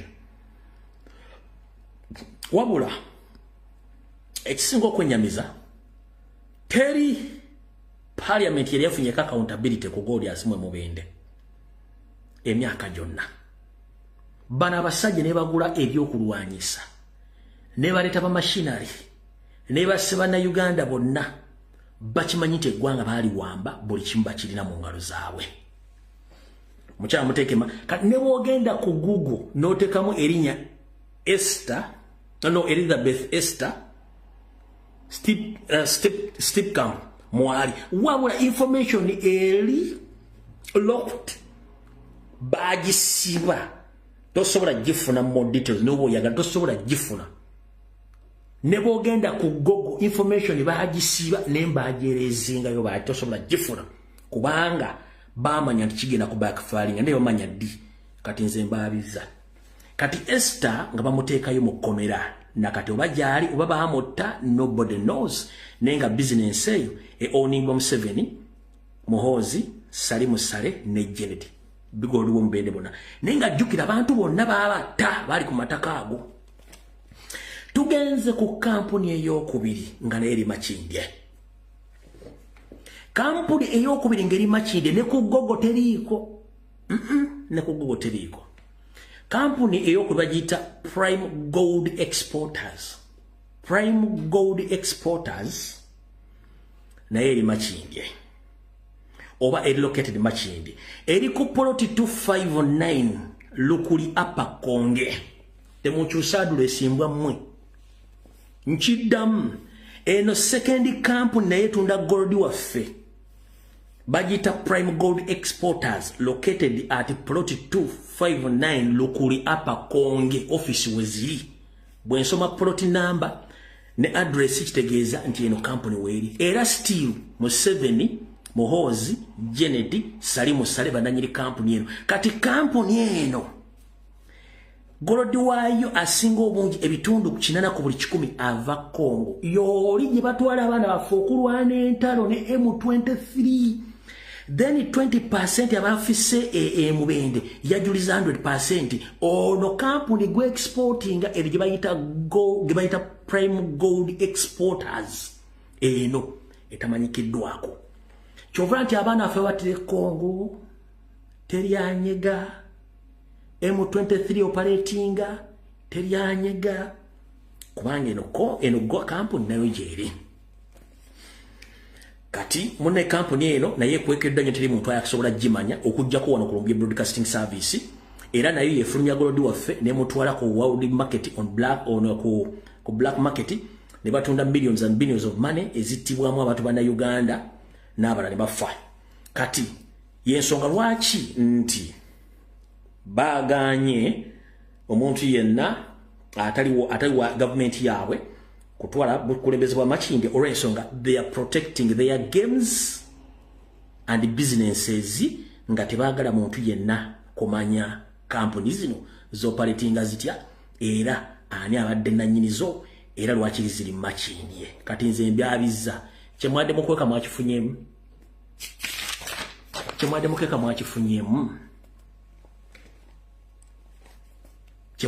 mwakifunyemu eyo company yokubiri era naye abantu kati ulira wali okulya n'okukombeso wanyu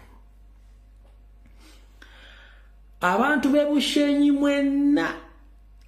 bebushenyi mwenna ndi wano bategeeza parliament temanyi Uganda temanyi Bushenyi erina gold deposit omuyitirivu but Museveni Janet Sale ne Muhozi bakimanyiko boka apomuze kala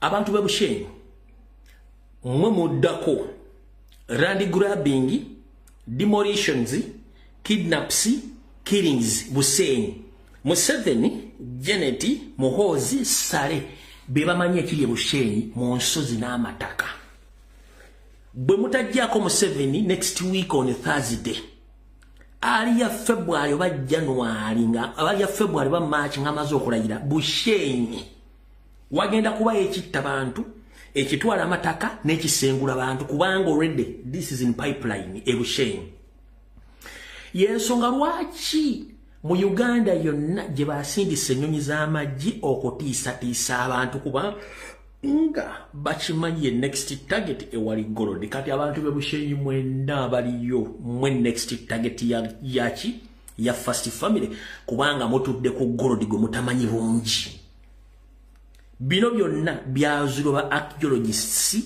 bebatasobola bagamba mu monitor mu vision kubukedde kweni TV Bushenyi mujja kunkubira na masimu ge ati mwana rumu yowagamba ki watu waleza information ati kitufu mwe mubuzabuza amagezi rumu yatuwadde information itufu abantu bo Bushenyi mwe muddako you are the next nichu abe Busia bo bagwa abe Mubende bawedde Bushenyi is next kino kibagambi Bushenyi is next Olwaliro 11 January 2026 either before June oba nakatinga kinzo tandika nde this guys the moment mulanga abantu bazogula amataka ku Bushenyi nga mayitivu nnyo in particular area don't ask yourself kiche bakola Bushenyi wali Gorodi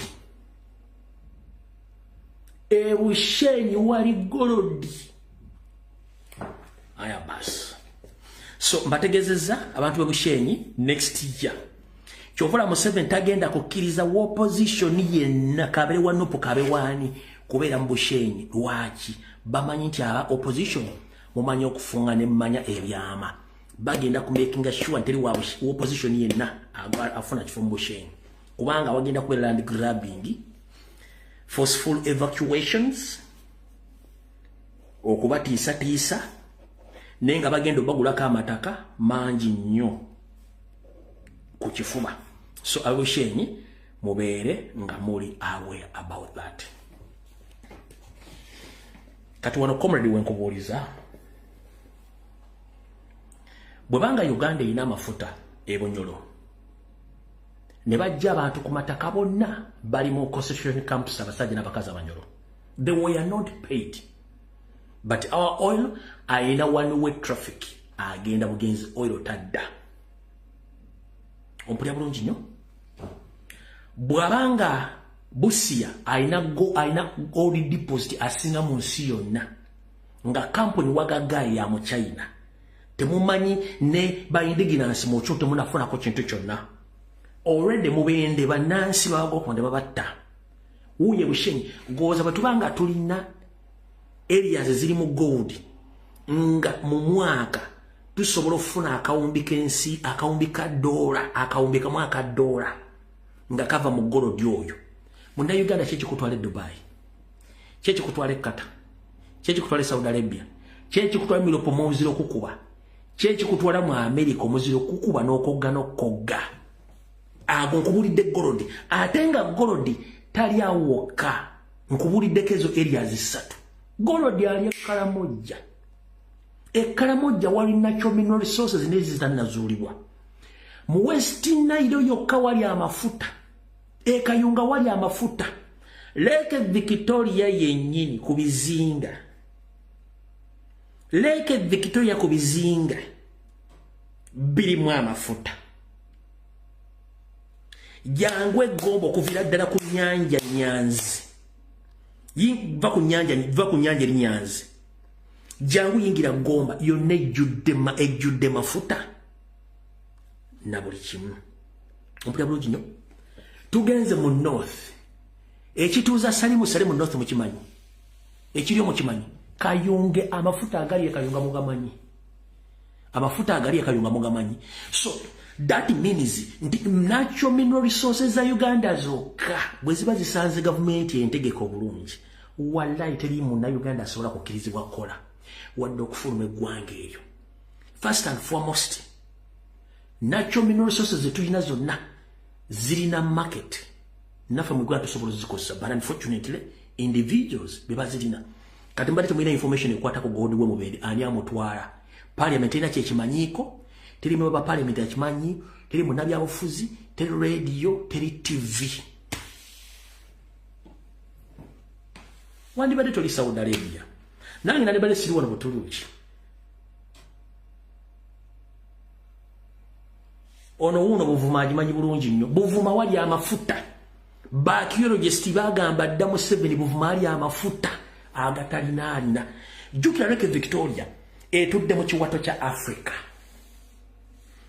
Lake Victoria etudde ku kiwato kya Africa efuna eri kuzina ennyanja ennene wakubaka tosobola bitegeera nefuna kuzina ennyanja ennene ziri mu Africa wasigadde kati Lake Victoria etudde mu kiwato kyaki kya Africa kitegeeza nti amafuta wansi waayo mayitirivu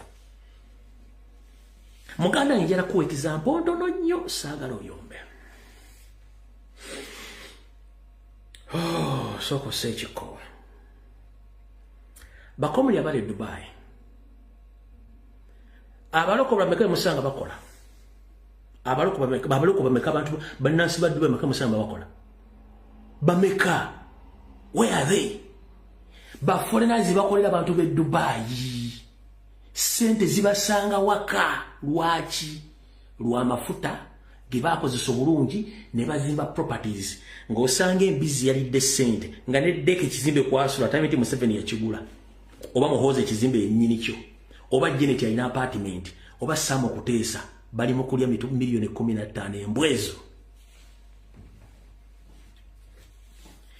nganes emilioni 15 bamuwadde nga ali Dubai takimanyi nti n'ennyumba kwasula in fact no kakibagambe ndowooza apartments zisinga obungi mu Dubai z'abasajja ba NR nga ne first family mweri kati goyinza okubosula mu ddeeka gye bakuwadde milioni 15 nga n'ennyini yo yakuwadde ku milioni 15 be bananyini nnyumba ezo nga tokimanyi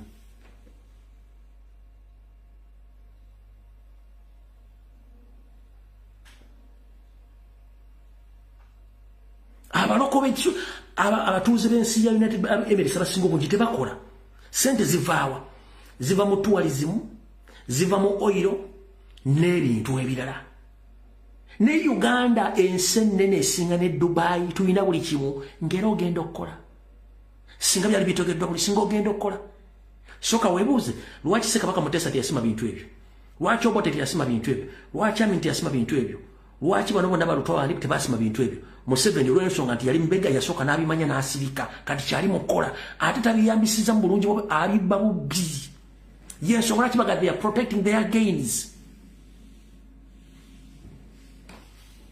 ogenda sanga ekisa kyanenga kika ne Saudi Arabia yali yabanaku wali abaavu mukulu mbwe Dubai wali abanaku nnyoko nga ddiro wayo sanzeeyo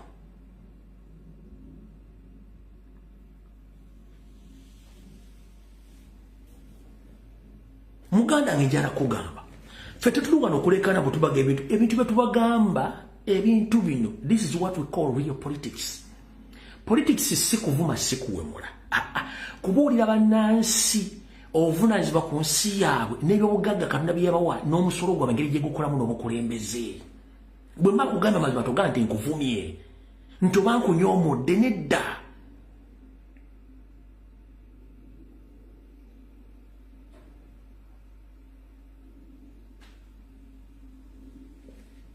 simba sikuvumye mba nkubulidde kituufu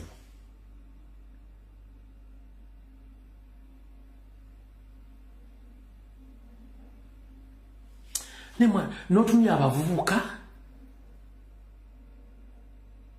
ng'obadde olowooza ategeera abeera mu kamera n'ayogera eventually n'akyusa omutwe aziifu nti kulike lwakozesa kati gwanjawulo ku guli n'omubuuza otegeera otya olunaku ki naye n'omuleka olw'ensonga tulina ekizibu background z'abantu amu betula ku social media background ezo tezaabasomesa kubatereeza bana ku mitima nabagamba omuntu nga munaku mu mutima ate nga talomererwa muzibu wa kwefuga na kufuga n'omuntu atali mugagga mu mutima n'akantu akatunoka mu kyusa obwongo n'akantu akatunoka mu kyusa obwongo so bannayuganda njala bagamba ekigambo kimu buli alumirirwa ensi yo situka totambule tobaako gwotya agenze aba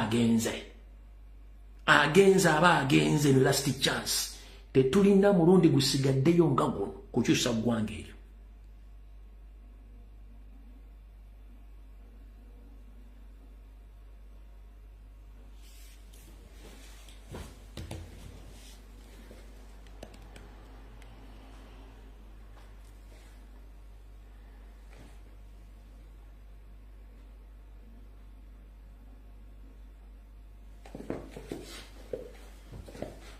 kati ulira bino Mr. President Robert Kyagulanyi Ssentamu njagala ulize bino oluvannyuma lw'ebbanga eri information ya Gold yewedde njitadde njivuddeko maze okubaabya kati muwulirize bino oluvannyuma lw'ebbanga eddene abantu b'e Nakaseke n'abakulembeze nga bali mu kwemulugunya ku butya Electoral Commission ng'ekolagana ne General Salim Saleh gyekozeemu ebintu n'okuteeka ebyokulonda mu ngeri etali mmenya amateeka. Finally, Electoral Commission ne Salim Saleh bakoze ekitakolebwanga. Oluvannyuma lw'Honorable Rutamaguzi Ssemakulu ku exposing a system, Salim Saleh yakoze ekitakolebwanga. Mukulu Honorable Rutamaguzi exposing a Electoral Commission n'agitegeeza mwateka polling station makole genda mu nkeke ekitakirizibwa ezuwa za matolo almost kakaaga. A returning officer finally naakola kyalina okukola n'azijjamu. Salim Saleh n'akimanya bwe yakitegedde kino kye yakoze. Wuliriza bulungi nnyo. Salim Saleh yawandiise ebbaluwa n'agiwa Simon Bakama n'alagira returning officer Electoral Commission go bayita kuhinirira Fiona agobebwe bunnambiro.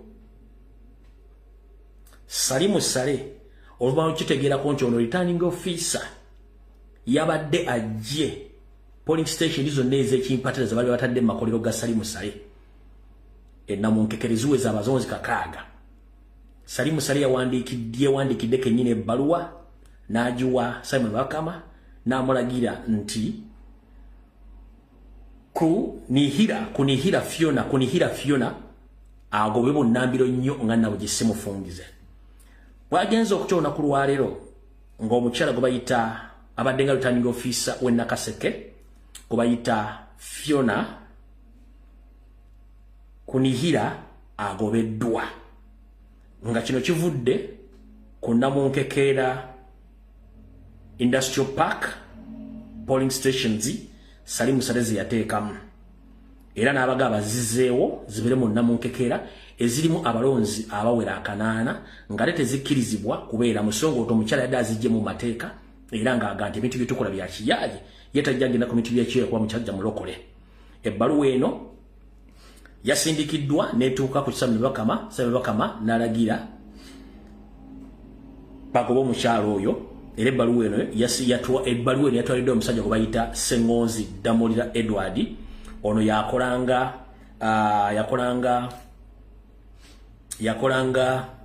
akola Minister of Finance, akolanga na Secretary Minister of Finance yagituusizaayo. Sengonzi ono era nga musajja naye Munyarwanda nga naye flaudista wa Salim Saleh yeragidde bagobe returning officer ono e Nakaseke gwe bayita mukyala Kunihira Fiona era ne bazza mu polling stations zonna ez'e Namunkekeera ng'omukyala ono yadde azijjemu olw'ensonga yabadde agenera ebintu bya kiyaaye nga ye Salim Saleh yaziremezza olw'ensonga nti akimanyi nti abantu bonna aba NRM abayinza omuyamba okutwala obukulembeze bonna mu Nakaseke nga ne Ssemakula Lutomaguzi omuggyemu nga bagenda kuyita mu polling station ezo y'ensonga lwaki Salim Saleh yalagidde omukyala ne bamuggyamu.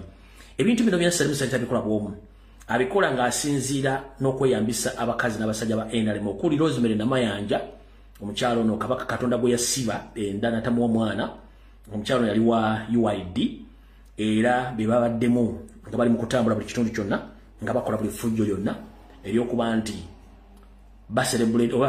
basagambiza nga bakimezezza okw'omusana olw'okuba nti abadde abalemesa okuteekawo polling station zino bamugobye era bamuggyeewo era kati polling station zino zigadingibwa era zinzala kubanga zamaze dda okulonda.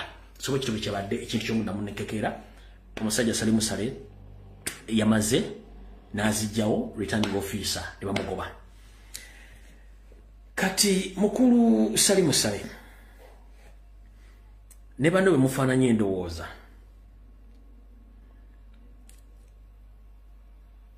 nze ndowooza eggwanga muliteeka mu direction gye mutaasobole kulimanagingamu. Lwaki? Ebiseera bisinga tuga nti enswa bw'ekyusa amaaso wattu nga n'envuba ogikyusa. tuli mu modern society whereby nti tuchuka n'embeera eriwo. Yes, tukiriza nti mwalwana era mwafuna gains naye muntu yandikubuuza Salimu mwagenda musiko okulwana mwali bannayuganda nti nedda. Ekyokubi mwawandiikawo endega ne bannayuganda nti mugende musiko mwagenda kulwa mmwe era bimwagenda okukimwa mwabifuna. Mu lutalo lw'ekiyeekero lwakinana tekuli Munyarwanda yafa, tekuli muntu wamwe yafa. Abantu abafiira ne batolako amataka. By the way, nakyenjagala musooke muteekeko nnyo essira. Ng'ogyeko okuba nti Namunkekera is an industrial park. Salimu Saleji yatola, but something is hidden in Namunkekera Kapeeka. Waliwo ekintu kye batatubuulira bulungi nnyo ekiri mu Kapeeka, Namunkekera, Nakaseke. Manyi nti ne bageologist bonna bageologist bate kubanga balina ekintu kye banoonyereza ng'ettaka eryo Salimu Sale buli we yeesimba n'ateekawo ekintu kyonna ng'alemeddewo wansi w'ettaka eri wabeerawo ekintu ekinene kye batasobola bagamba. Nakaseke, Kapeeka, Luweero wateeka okubanga waliwo ebintu bye tutamanyi bannansi nga bya muwendo nnyo. Y'ensonga lwaki tebasobola kugamba emikwesese gye baasima okuva e Kaluma okwetoola Uganda yonna gitwala giyingiza kiki kye bakolerayo. Twandiba nga tuli waggulu, tuli mu bendova, tuli mu kunywa mwenge ng'abasajja bali mu kusima eggwanga ebibugaga byonna babimalawo nga ffe tetumanyi. Ekyo nkijja mu mutwe gwange. Ekyo nkijja mu mutwe gwange. Egyo emikwesese gye baasima okuva e Kaluma ddaamu mwana gye balaga wano. Ffe tuyinza okuba tuli ku ngulukutu batuteza abawala Abanyarwanda simanyi mu best hotel babateze ebbala ez'ebbeeyi buli video sha social media abakazi beeyambula. Tulina ebizezengere by'abaana ebitategereerako ddala babiwa omutwalo babiwa 15,000 nebiteeka mu ghetto structure bitegeera ggwanga kikiririna ng'ebisajja biri wansi biri mu kutwala buli maali yonna nga tuli wano tuli mu kuzezengera. Wallahi kino kinzijidde. Salimu Sale buli waateeka omumwa bw'ati bw'ebbala wansi w'ettaka wateeka okubanga waliyo ebintu bye tutamanyi kino mukijje ku nze.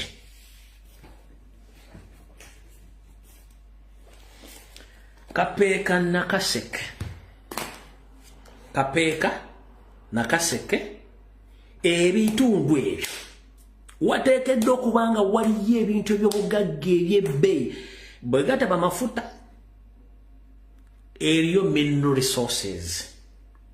Ku bintu bibiri kuliko ekintu kimu oba si kyekyo nga waliyo uranium. Ku bintu bwe bataba amafuta either uranium oba nga waliyo zaabu oba n'ekintu ekirala ekyefaananyizaako ekyo. Era bw'obuuliriza ku bakomuli abali mu mambuga nti Salimu Sale buli waateeka omutwe ettaka libaako eby'amakulu.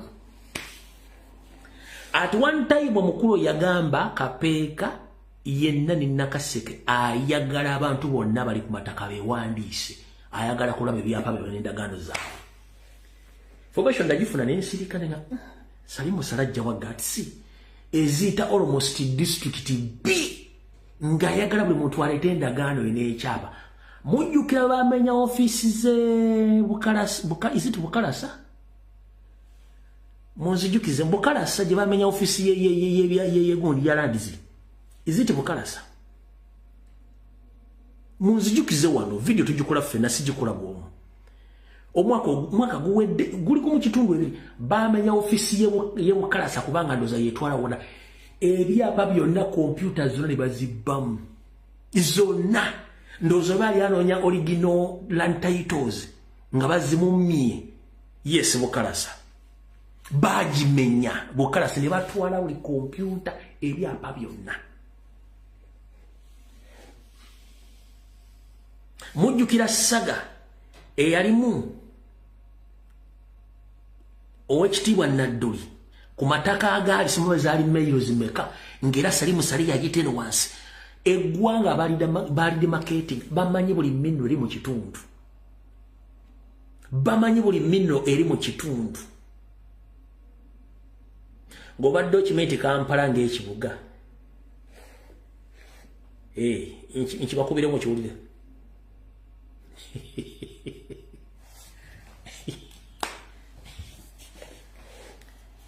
nkibakubira mu kiwulire nkibakubira mu kiwulire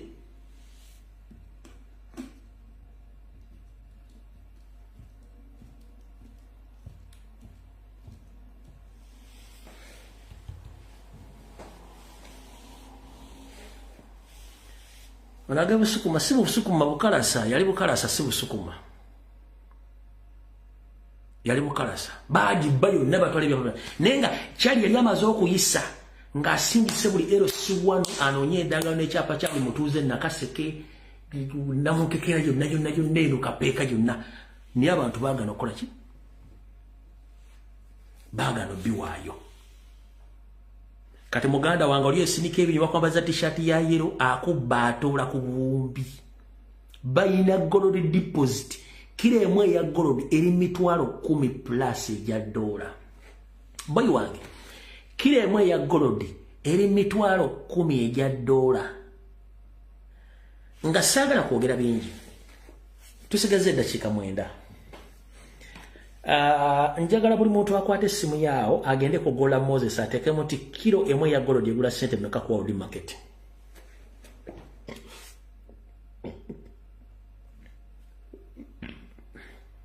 sorry njagala okwate simu yo ogende kugola Moses gogo teke muti kilo emwe ya dola egula kilo emwe ya gold egula sente mekeza dola Jiteke mwa tuine dakika ntono nyo tusigaze dakika 9 yangu wa typinga. How much is a kilo of gold on world market currently? The current price of gold, how much the current price of 1 kilogram of gold? Jiteke mwa uziwandike wana yangu wa tuine obudde butono. Yangu wa oyine simu yangu wa njala boy information again mitwalo mona zino euro dollar mitwalo mona mukakaga zino euro si dollar twagala dollar banayugala bategera dollar yetu tuzitegeera kile emwe ya gold yegula sente meka kwa World Market tesuka mitwalo 10 bokuda waggulu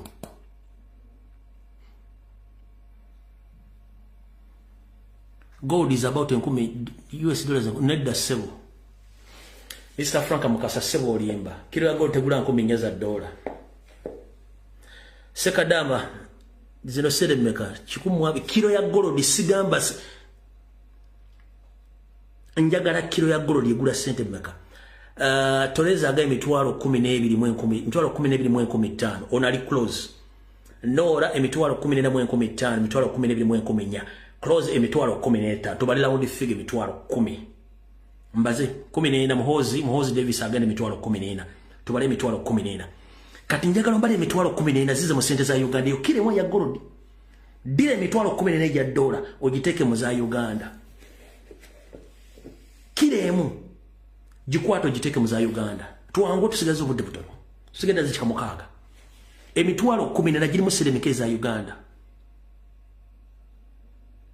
emitwalo 14 ejja dola giri mu seremeke za Uganda tubaze 14 lafule kubana nakoze ko research giri mu 14 either 14 no plus ziri mu seremeka twagala undi figure yes buli omo wadde explain nga giri 10 nakoze nga giri mu 14 kati njagala ziri mu sente meka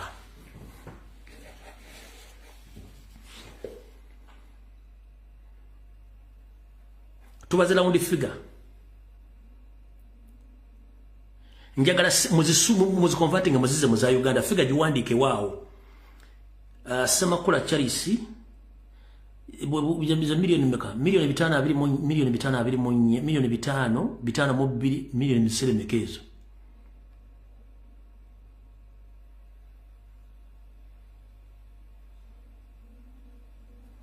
Tubaza tukoze round figure emitwalo giri 14. Nkuge emitwalo 14 gi convert ngogize mu sede za Uganda zisede meka. Iro achine menya namwe.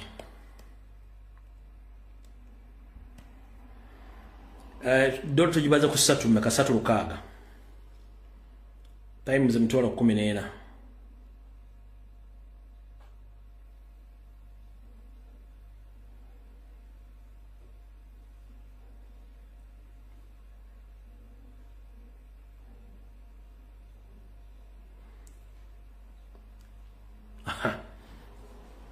There's a sentence of 5044. There's a sentence of 5044.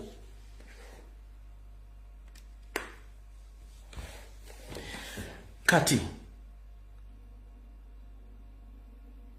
Golodi gwebasano siza kuontebe gold finale. Mu akayivu ebiterekebwa Uganda efulumya tani zikinane za golodi omwaka. Tani kinane za golodi omwaka. Tani kinana eza golodi omwaka.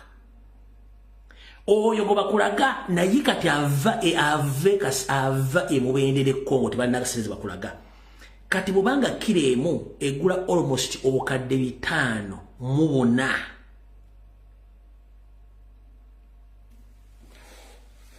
Converting amotane kinana ze batugamba ze bafulumya omwaka. Kati ogatowe mubende, ogatave Kongo, ogatave Busia, ogatave Karamoja. Uganda omwake bayingiza sente meka.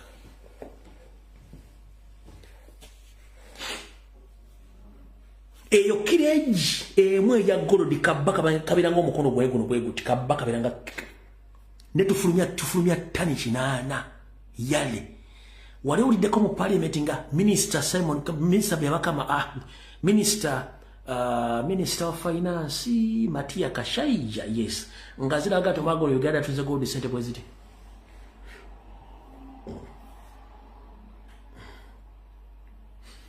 Matia Kashaija yaze kona bagamba nti Uganda yayingiza center president mu gold.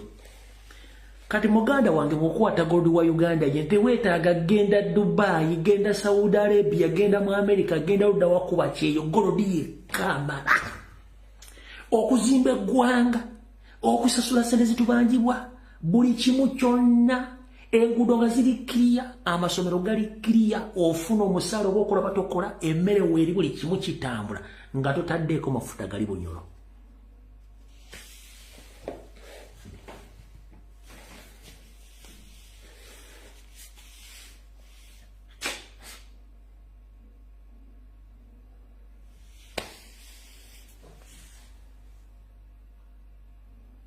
Kati tani kinana buli tani erimu kilogulamu 10,000. Buli tani erimu kilogulamu 10,000. Kati Uganda bafulumya tani kinana omwaka nga kile emu eri ku nusu emitwalo 10 ejja dola. Bwe bukadde almost obukadde nga bubaga bukadde nga 5. Sibo kiri nti ye kilo 10 ze sente meka. Tani eva mu sente meka. Kati modda musindike ebinyo bakuwadde milioni 15 sindike ebinyo enale mwebewo ya protect ya ekikusuza mu bed space ekyakulinyisa ennyonyi kubanga tewasobola kumanya bwega buli munsi yo na kubwogerako. Ezo milioni 15 sobola kuzimba dda akayumba akalo mu 2. Video endo wa mukama bakomera fija sekano nakulona. Onakurencha president ali mu Kampala Central agenda sokera kamoncha then yadde ku Aga Khan playgrounds naye mfundikira bagamba nti DPC World Kampala ali mu kwekyanga izo kutakiza president kujja kuba campaign obokolo buvuye wonna bono bwetagisa okubanga bakola kunakolo. So mukulu Arnold Dani Sempogo tobala muganda wanga je bantu jabba sule ddalu bannayuganda tebategeererako ddala iranzi nabo munna beesonyiwa bannayuganda bo bebeerako yinza ogwe ddalu nabo munna beesonyiwa nzi nabeso era bokisanga kiwobutwa munna Uganda bomusanga tategeera muwobutwa omanyento yavuddewo Kubanga Ghana y'omusajja gwata Geraldings yamanya nti waliwo empuuta nnyingi mu Ghana n'azikwata n'asiba n'asala emwemu Ghana kwe kutereera. Naffe mu Uganda kyeyita okwata empuuta n'ozijjawo zonna. Nosooka okufuna generation etegeera. Mukama bakumire video ewedde mweraba.